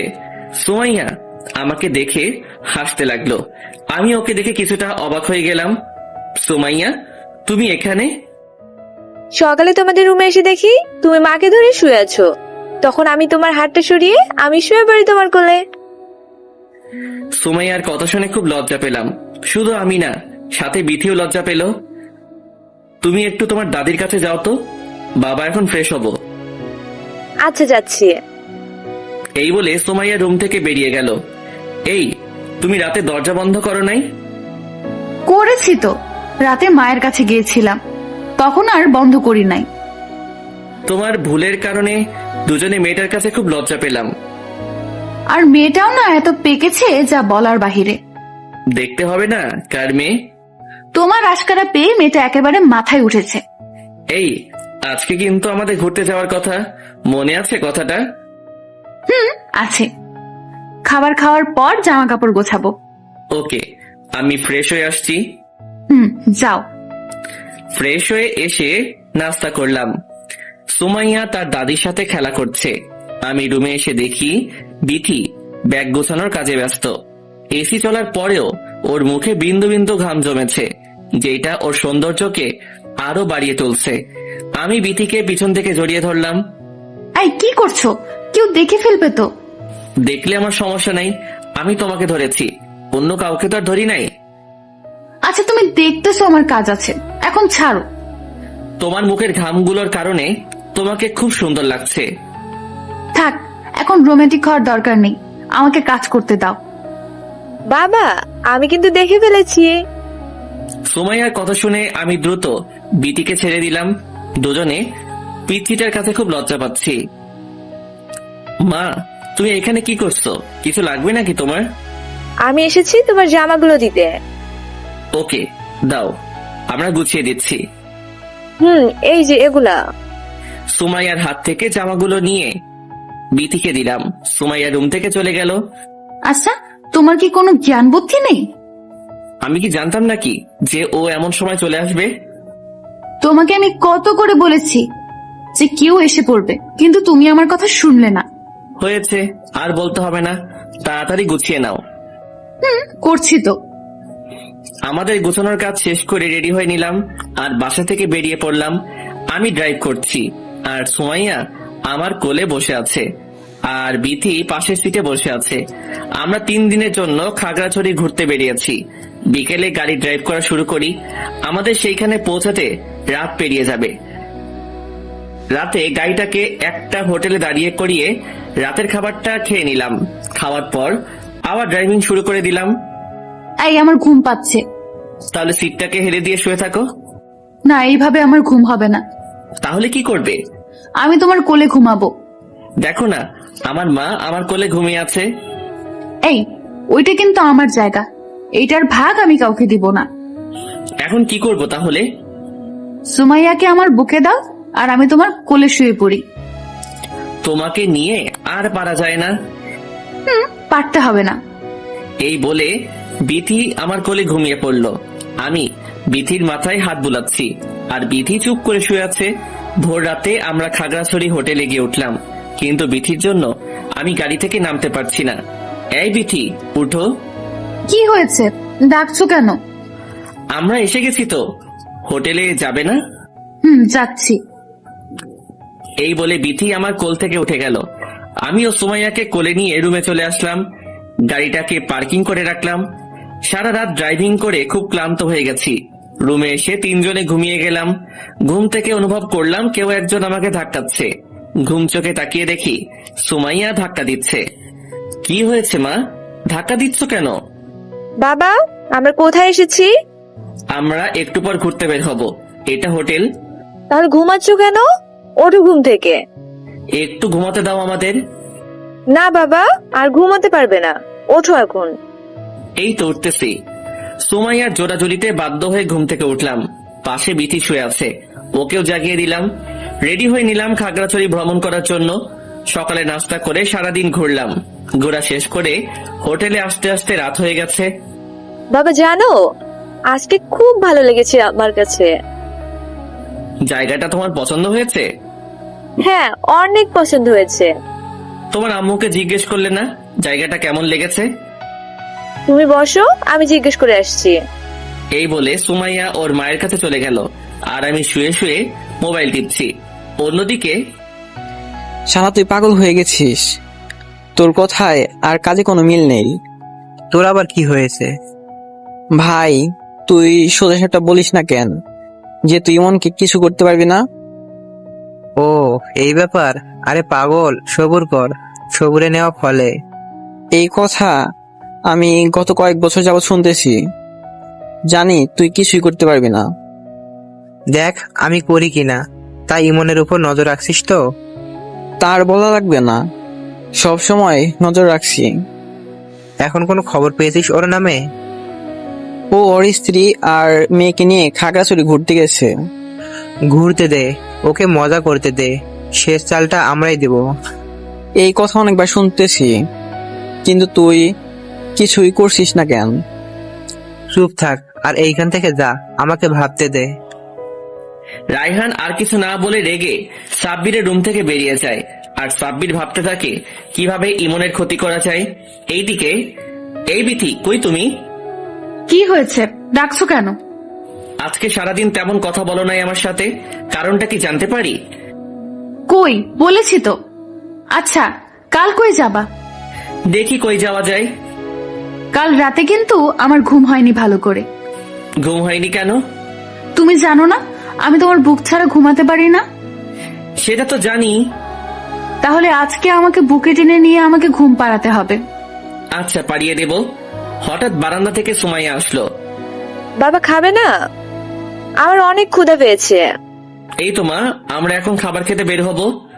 সবাই মিলে বাহিরে গিয়ে খেয়ে আসলাম। এইভাবে কয়েকদিন খাগড়াছড়ি থেকে অনেক মজা করলাম। আজকে আবার শহরে ফিরে যাব। নিয়ম মাফিক আমি আবার ড্রাইভিং শুরু করে দিলাম। কিছুক্ষণ ড্রাইভিং করতেই বিথি বলে উঠল, এই গাড়ি থামাও। কেন? গাড়ি থামাবো কেন? থামাতে বলেছি, থামাও। বিথির কথা শুনে গাড়িটা সাইড করে দাঁড় করালাম। কি হয়েছে, গাড়ি থামাতে বলেছো কেন? ওই দেখো আইসক্রিমের দোকান, আমাদের জন্য আইসক্রিম নিয়ে আসো।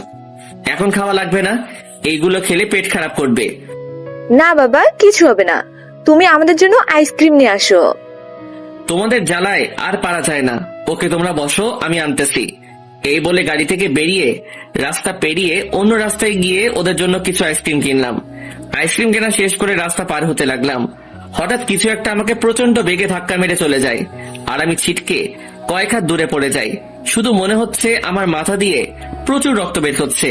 এরপর আমার আর কিছুই মনে নেই। গাড়ির ভিতর থেকে বিথি আর সুমাইয়া আমার এই অবস্থা দেখে দ্রুত গাড়ি থেকে আমার কাছে আসলো। দুজনে চিৎকার দিয়ে কাঁদতে লাগলো। চারপাশে অনেক লোকজন জড়ো হয়ে গেছে। আই ইমন, চোখ খুলো, দেখো তোমার কিচ্ছু হবে না। বাবা ওঠো, চলো আমরা বাসায় যাব। এই বলে বিথি আর সুমাইয়া কাঁদতে লাগলো। কিছু লোক আমাকে ধরে পাশের একটা হাসপাতালে নিয়ে আসে। এইদিকে বিথি, তানভীর, ফারিয়া আর রাফিকে কল করে সব বলে দেয়। ওরা তিনজন হাসপাতালে আসার উদ্দেশ্যে রওনা দিয়ে দেয়। বিথি অপারেশন থিয়েটারের সামনে অপেক্ষা করছে, আর তার চোখ দিয়ে অঝরে পানি পড়ছে। এইদিকে সুমাইয়াও কেঁদে যাচ্ছে। মা কান্না করো না, তোমার বাবার কিচ্ছু হবে না। বাবা কি আমাদের সাথে আগের মতো মজা করতে পারবে? পারবে। তুমি কান্না করলে তোমার বাবার কষ্ট হবে অনেক। আচ্ছা, তাহলে আমি আর কান্না করব না। সুমাইয়াকে সান্ত্বনা দিয়ে নিজে ভিতর থেকে প্রচুর ভেঙে পড়েছে, কিন্তু সে সেটা প্রকাশ করতে দিচ্ছে না। এইদিকে ডাক্তাররা তাদের কাজ করেই যাচ্ছে, আর বিথি অপেক্ষা করে আছে কখন ডাক্তার থিয়েটারের থেকে বের হবে। আর ওর চোখ দিয়ে যেন পানির বন্যা বইছে। অন্যদিকে সাবাস বাঘের বাচ্চা, তোর মনে যে এটা ছিল তা আমাকে আগে বলিসনি কেন? সবুরে নেওয়া ভালো, ও আমাকে পঙ্গু করেছে, আমি ওকে উপরে পাঠিয়ে দেওয়ার ব্যবস্থা করে দিলাম। আচ্ছা, তুই এত বড় একটা কাজ করলি কেমনে? এইটা নিনজা টেকনিক, যা সবাইকে বলা যায় না। বেচার এখন হাসপাতালের বেডে শুয়ে আরাম খাচ্ছে। আমার সাথে যে লাগতে আসবে তার আমি এই অবস্থা করে ছেড়ে দেব। কি রে, আজকে বাসায় আঙ্কেল আন্টি নাই? না, তারা বেড়াতে গেছে, কাল আসবে হয়তো। তুই আজকে আমার সাথে থাকবি। ওকে, থাকবো, আর সারাদিন মজা করব। ওইদিকে ইমন বিছানায় শুয়ে মৃত্যুর সাথে পাঞ্জা লড়ছে। এই খুশিতে আজকে সবাইকে ট্রিট দিয়ে দিস। তা তো দিবই। এইদিকে বাবা মা হাসপাতালে চলে আসলো। বিথি মাকে দেখেই মাকে জড়িয়ে ধরে কান্না করে দেয়, সাথে মাও কাঁদতে লাগলো। মা, নিজের মনকে শক্ত কর, দেখবি আমার ছেলে কিচ্ছুই হবে না। বিথি কিছু না বলে অঝরে কাঁদছে। বিথি আর মায়ের পরিস্থিতি আড়াল করতে বাবা সুমাইয়াকে অন্যদিকে নিয়ে যায়। ডাক্তার কি কিছু বলেছে? না, ডাক্তার এখনো থিয়েটার থেকে বের হয়নি। আল্লাহকে ডাক, দেখবি সব ঠিক হয়ে যাবে। এই বলে সবাই অধীর আগ্রহ নিয়ে বসে আছে ডাক্তারের মুখে আমার অবস্থা শোনার জন্য। কিছুক্ষণ পর ডাক্তার বেরিয়ে আসলো, আর সবাই দৌড়ে ডাক্তারের কাছে গেল। ডাক্তার সাহেব, আমার স্বামী কেমন আছে? দেখুন, নিজেকে শান্ত করুন। আমরা আমাদের সর্বোচ্চ চেষ্টা করে চলছি। তাকে যেভাবেই হোক সুস্থ করে দিন। যা টাকা লাগবে আমরা দিব, তবুও তাকে সুস্থ করে দিন। দেখুন, সব তো আর টাকা দিয়ে হয় না। রোগীর মাথা দিয়ে প্রচুর ব্লাডিং হয়েছে, কিন্তু কখন জ্ঞান ফিরবে তা বলা যাচ্ছে না। এখন আল্লাহর কাছে দোয়া চান। এই বলে ডাক্তার চলে গেল। ডাক্তারের কথা শুনে বিথির কান্না আগের থেকে বেড়ে গেল, সাথেও মা কান্না করছে। তাদের একমাত্র সাহায্য যিনি করতে পারেন তিনি হলো আল্লাহ। এই মনোভাব নিয়ে বিথি আল্লাহর নিকট দোয়া চাইতে লাগলো। এইদিকে তানভীর আর রাফি, ফারিয়া দ্রুত হাসপাতালে চলে আসলো। তারা বিথিকে সান্ত্বনা দিতে লাগলো। তানভীর হয়তো কিছুটা সন্দেহ করতে লাগলো যে ব্যাপারটা কি হয়েছে। তানভীর ইশারায় রাফিকে ডাকলো। আমার আর বুঝতে বাকি রইল না যে কাজটা সাব্বিরের। আমারও মনে হয় যে ওই শালার কারণে আজ আমার বন্ধুর এই অবস্থা। ওকে যে আমার কি করতে মন চায় সেটা আমি নিজেও জানি না। চল আজকে সব প্রতিশোধ একসাথে তুলবো। ওকে, চল তাহলে। দাঁড়া, আমি ফারিয়ার কাছ থেকে বলে আসি। রাফি চলে গেল ফারিয়ার কাছে। ফারিয়া, তুই ভাবির কাছে থাক, তোর প্রয়োজন হতে পারে। কেন? তোরা কোথায় যাচ্ছিস? আমরা একটা কাজে যাচ্ছি, তুই থাকিস ওখানে। আমি জানি তোরা কই যাচ্ছিস। ওকে, যা, সফলভাবে ফিরে আসবি। রাফি আর তানভীর চলে গেল সাব্বিরকে মারার উদ্দেশ্যে। অন্যদিকে, দোস্ত, আমি একটু দোকান থেকে আসি, মোবাইলে টাকা ঢোকাবো। আমার জন্য সিগারেট নিয়ে আসিস। সাবধানে থাকিস, আমি হয়তো আসতে একটু দেরি হতে পারে। আচ্ছা। এই বলে রায়হান সাব্বিরকে একা রেখে চলে গেল। রায়হানের যাওয়ার কিছুক্ষণ পর রাফি আর তানভীর ঢুকলো সাব্বিরের রুমে। এ কি, তোরা এখানে কি করতে এসেছিস? আমার বন্ধুকে অসহায় বানিয়ে তুই মজা করছিস এখানে। বেশ করেছি, আর তোদেরও করব, শুধু অপেক্ষা কর। ও আচ্ছা, আগে আমাদের হাত থেকে বেঁচে দেখা, তারপর আমাদের মারিস। মানে এখন দেখবি। এই বলে ধারালো অস্ত্র দিয়ে সাব্বিরকে কোপাতে লাগলো। কয়েকটা আঘাত করতেই সাব্বিরের প্রাণ চলে যায়। পুরো মেঝে রক্তে ভেসে আছে। রাফি আর তানভীর তাদের কাজ শেষ করে ফিরে যাচ্ছে হাসপাতালের উদ্দেশ্যে। হাসপাতালে যাওয়ার আগে তাদের রক্তমাখা জামা পরিবর্তন করে ফেলে। অন্যদিকে রায়হান কাজ শেষ করে সাব্বিরের রুমে ঢুকে অবাক হয়ে যায়। তার পুরো শরীর কাটা দিয়ে ওঠে। সাব্বিরের রক্তমাখা শরীর আর মেঝে দেখে কি করবে রায়হান তা ভাবতে শিউরে উঠছে সে। হঠাৎ এগুলো কি করে হলো? না, এইখানে থাকা ঠিক নয়। পরে এর দায় আমিও ফেঁসে যেতে পারি। আমাকে এখান থেকে পালাতে হবে কেউ দেখার আগে। এই বলে রায়হান সেইখান থেকে পালিয়ে যায়। এইদিকে বিথি আর মা বসে আছে আমাকে দেখার জন্য।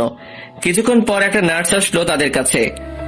আপনারা গিয়ে দেখতে পারেন রোগীকে, তবে কোনো শব্দ করবেন না ভিতরে। নার্সের কথা শেষ হওয়ার আগেই বিথি আর মা আর সুমাইয়া এবং বাবা আর ফারিয়া ঢুকে পড়ে কেবিনে। আমার পুরো মাথা ব্যান্ডেজ করানো, যেটা দেখে বিথি শব্দ করে কান্না করে দেয়। মা তাকে নানান ভাবে সান্ত্বনা দেওয়া শুরু করে। সে কান্নাটাকে ভিতরে চেপে ধরে আমার পাশে বসলো, আমার গালে তার হাতটা রাখলো। এইদিকে আমার মেয়ে সুমাইয়া এসে বলতে লাগলো, বাবা, আমি আর কোনোদিন আইসক্রিম খাওয়ার জন্য বলবো না। তুমি আমাদের সাথে রাগ করেছো তাই না? আমি আর কিছুর জন্য বায়না করব না। প্লিজ তুমি আমাদের সাথে কথা বলো। সুমাইয়ার কথাগুলো শুনে যেন বিথির বুকটা ফেটে যাচ্ছে। সহ্য করতে না পেরে সে কেবিন থেকে বেরিয়ে যায়। এইদিকে ফারিয়ার চোখেও পানি দেখা যাচ্ছে। তানভীর আর রাফি এর মধ্যে হাসপাতালে এসে গেছে। ভাবি, আপনাদের জন্য আমি খাবার আনছি, আপনারা একটু অপেক্ষা করুন। তোমরা দুইজন কই গিয়েছিলে? একটা কাজ ছিল জরুরি, তাই দুজনে সেটা করতে গিয়েছি। ও আচ্ছা, তাহলে আমি গিয়ে খাবার নিয়ে আসি। তানভীর চলে গেল খাবার নিয়ে আসার জন্য। এর মধ্যে ডাক্তার আসলো। আমি সকল রিপোর্ট চেক করেছি, আল্লাহর রহমতে তেমন ক্ষতি হয়নি। এখন জ্ঞান ফেরার অপেক্ষায় আছে। জ্ঞান কখন ফিরবে তা কি বলা যাচ্ছে না? হতে পারে জ্ঞান এখন ফিরবে না, হতে পারে কয়েকদিন পর ফিরবে। সবই আল্লাহর ইচ্ছে। এই বলে ডাক্তার চলে গেল। বিথি মনে মনে আল্লাহর কাছে সাহায্য চাইতে লাগলো। কিছুক্ষণ পর তানভীর খাবার নিয়ে আসলো। সবাই খেয়ে নিল, শুধু দুইজন বাদে। তারা হলো বিথি আর মা। মা, আপনি খেয়ে নিন। না রে মা, খেতে মন চাচ্ছে না আমার, তুমি বরং খেয়ে নাও। আমি পরে খাবো, আর আপনার শরীরটা খারাপ করবে, তাই আপনি খেয়ে নিন। বিথির জোরাজোরিতে মা খাবারটা খেয়ে নিল, কিন্তু বিথি এখনো কিছু খায়নি। কিছুক্ষণ পর মায়ের কথা মতো বিথিও খাবার খেয়ে নিল। সবাই হতাশ মনে বসে আছে আর অপেক্ষা করছে আমার জ্ঞান ফেরার অপেক্ষায়। কিছুক্ষণ পর সুমাইয়া দৌড়ে তার মায়ের কাছে আসলো। মা, বাবা নড়ছে। চোখ মেলে দেখি বিথি আর মা দৌড়ে আমার কেবিনে আসলো। মা চলে গেল ডাক্তারকে ডাকার জন্য। ডাক্তার এসে সব চেক করলো। আর কোনো ভয়ের কারণ নেই, সব বিপদ আল্লাহর রহমতে কেটে গেছে। অস্পষ্ট চোখে খেয়াল করলাম বিথির মুখে হাসি ফুটে উঠেছে। তানভীর, ফারিয়া আর রাফির চোখেও পানি দেখা যাচ্ছে। বিথি আর মা এসে আমার পাশে বসছে। বিথির চোখ দিয়ে পানি পড়ছে। ওর কান্না আমার একদম সহ্য হয় না। বারবার বলতে ইচ্ছে করছে যে, এই পাগলি, কাঁদছো কেন? আমার তো কিছু হয় নাই, আমি তো তোমার সামনে আছি। বিথির কান্না যেন আমার কাছে কেমন জানি লেগে উঠছে। এমন সময় সুমাইয়া আমার কাছে আসলো। বাবা, আমি তোমাকে আর কিছুর জন্য বলবো না। তুমি আমার উপর রাগ করো না। তুমি আমার সাথে কথা না বললে আমার খুব কষ্ট হয়। সুমাইয়ার কথাগুলো শুনে আমার চোখের কোণে পানি গড়িয়ে পড়ছে, যেটা একমাত্র বিথি খেয়াল করেছে। সুমাইয়া, বাবাকে এসব বলো না, বাবার কষ্ট হবে। তুমি দাদুর কাছে যাও। না, আমি বাবার কাছে থাকবো, আমি কোথাও যাব না। এই বলে সুমাইয়া আমার কাছে বসে রইল। এইভাবে কয়েকদিন হাসপাতালে রেখে আমাকে বাসায় রিলিজ দেওয়া হয়।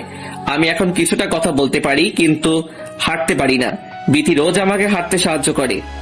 আজকে সকালেও কাজের কারণে আমি তোমাকে হাঁটাতে পারি নাই, এখন হাঁটাবো, চলো। প্লিজ, এখন না, পরে হাঁটবো। না, কোনো ফাঁকিবাজি নয়, যা বলছি তাই করতে হবে। আচ্ছা আচ্ছা, আমাকে ধরো।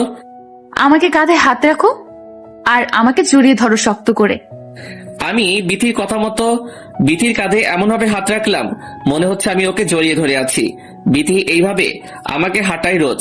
আমার হাঁটা দেখে আমার মেয়ে সুমাইয়া আমার কাছে আসলো। মা, আমি আজকে বাবাকে হাঁটাবো। সুমাইয়া, তুমি এটা করতে পারবে না, কষ্ট হবে তোমার। না, আমি পারবো। আমি আজকে বাবাকে হাঁটাবো। মা, তুমি আমার পা ধরে হাঁটো, তাহলেই হবে। ওকে বাবা। এই বলে সুমাইয়া আমার পা ধরে আমার সাথে হাঁটতে লাগলো। বিথি আর সুমাইয়া আমার এইভাবে খেয়াল রাখে। ওদের যত্নের কারণে কি আর অসুস্থ থাকা যায় নাকি? ধীরে ধীরে সম্পূর্ণ সুস্থ হয়ে উঠি আমি। আজ আমি আল্লাহর রহমতে সম্পূর্ণ সুস্থ। রাতে একটু হেলান দিয়ে চোখ বুজে বসে আছি। এমন সময় অনুভব করলাম কেউ জানি আমাকে গুঁতা দিচ্ছে। তাকিয়ে দেখি ফারিয়া, রাফি, তানভীর দাঁড়িয়ে আছে। আরে দোস্ত, তোরা?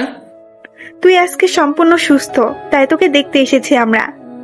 এতদিন আসিস নাই কেন? আরে বেটা, আমাদের তো কিছু না কিছু কাজ থাকে, আজকে ফ্রি ছিলাম তাই এসে গেছি। বিথি কই? ভাবি আমাদের জন্য নাস্তা বানিয়ে নিচ্ছে। শুধু নাস্তা পানি কাজ হবে না, আমাদের সাথে রাতে খেতে হবে। ওকে আজকে খাবো আমরা। দোস্ত, একটা খবর শুনেছি। কি খবর? সাবির মারা গেছে। ওকে কে যেন কুপিয়ে হত্যা করেছে। ছেলেটাকে আমরাও মারলাম, আর এখন ও আমাদের ছেড়ে চলে গেছে। তুই কখন শুনেছিস যে ও মারা গেছে? কয়েকদিন আগে শুনেছি বিথির কাছ থেকে। আজকে একটা কথা শুনে রাখ। কি কথা? যে আমার বন্ধুর ক্ষতি করবে আমরা তাকে ছেড়ে দিব না। তার মানে তোরা? ঠিক ধরছিস, আমরাই সাবিরকে খুন করি। তোরা আবার ওকে খুন করতে গেলি কেন? যে তোকে মারতে চেয়েছে তাকে কি আমরা এত তাড়াতাড়ি ছেড়ে দেব? তার মানে আমার অ্যাক্সিডেন্টের পিছনে সাব্বিরের হাত ছিল? তা নয় তো কি।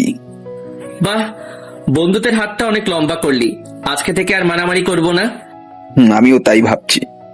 এর মাঝে বিথি চলে আসায় কথা মাঝপথে থামিয়ে দিলাম। বিথি সবাইকে নাস্তা দিচ্ছে, সাথে আমিও খাচ্ছি। রাতে সবাই জমিয়ে খাবার খেলাম, অনেক আড্ডা দিলাম। রাফিয়া, তানভীর এবং ফারিয়া চলে গেল। সুমাইয়া তার দাদির কাছে আছে। আমি আর বিথি ঘুমানোর প্রস্তুতি নিচ্ছি। বিথি কাজ করছে আর আমি ওকে পিছন থেকে জড়িয়ে ধরলাম। এই, কি করছো? দরজা বন্ধ আছে, কেউ দেখবে না, আর পালাতেও পারবে না। তাই নাকি? তা হঠাৎ এইভাবে জড়িয়ে ধরার কারণ? আদর পেতে চাই। না দিলে কি করবা?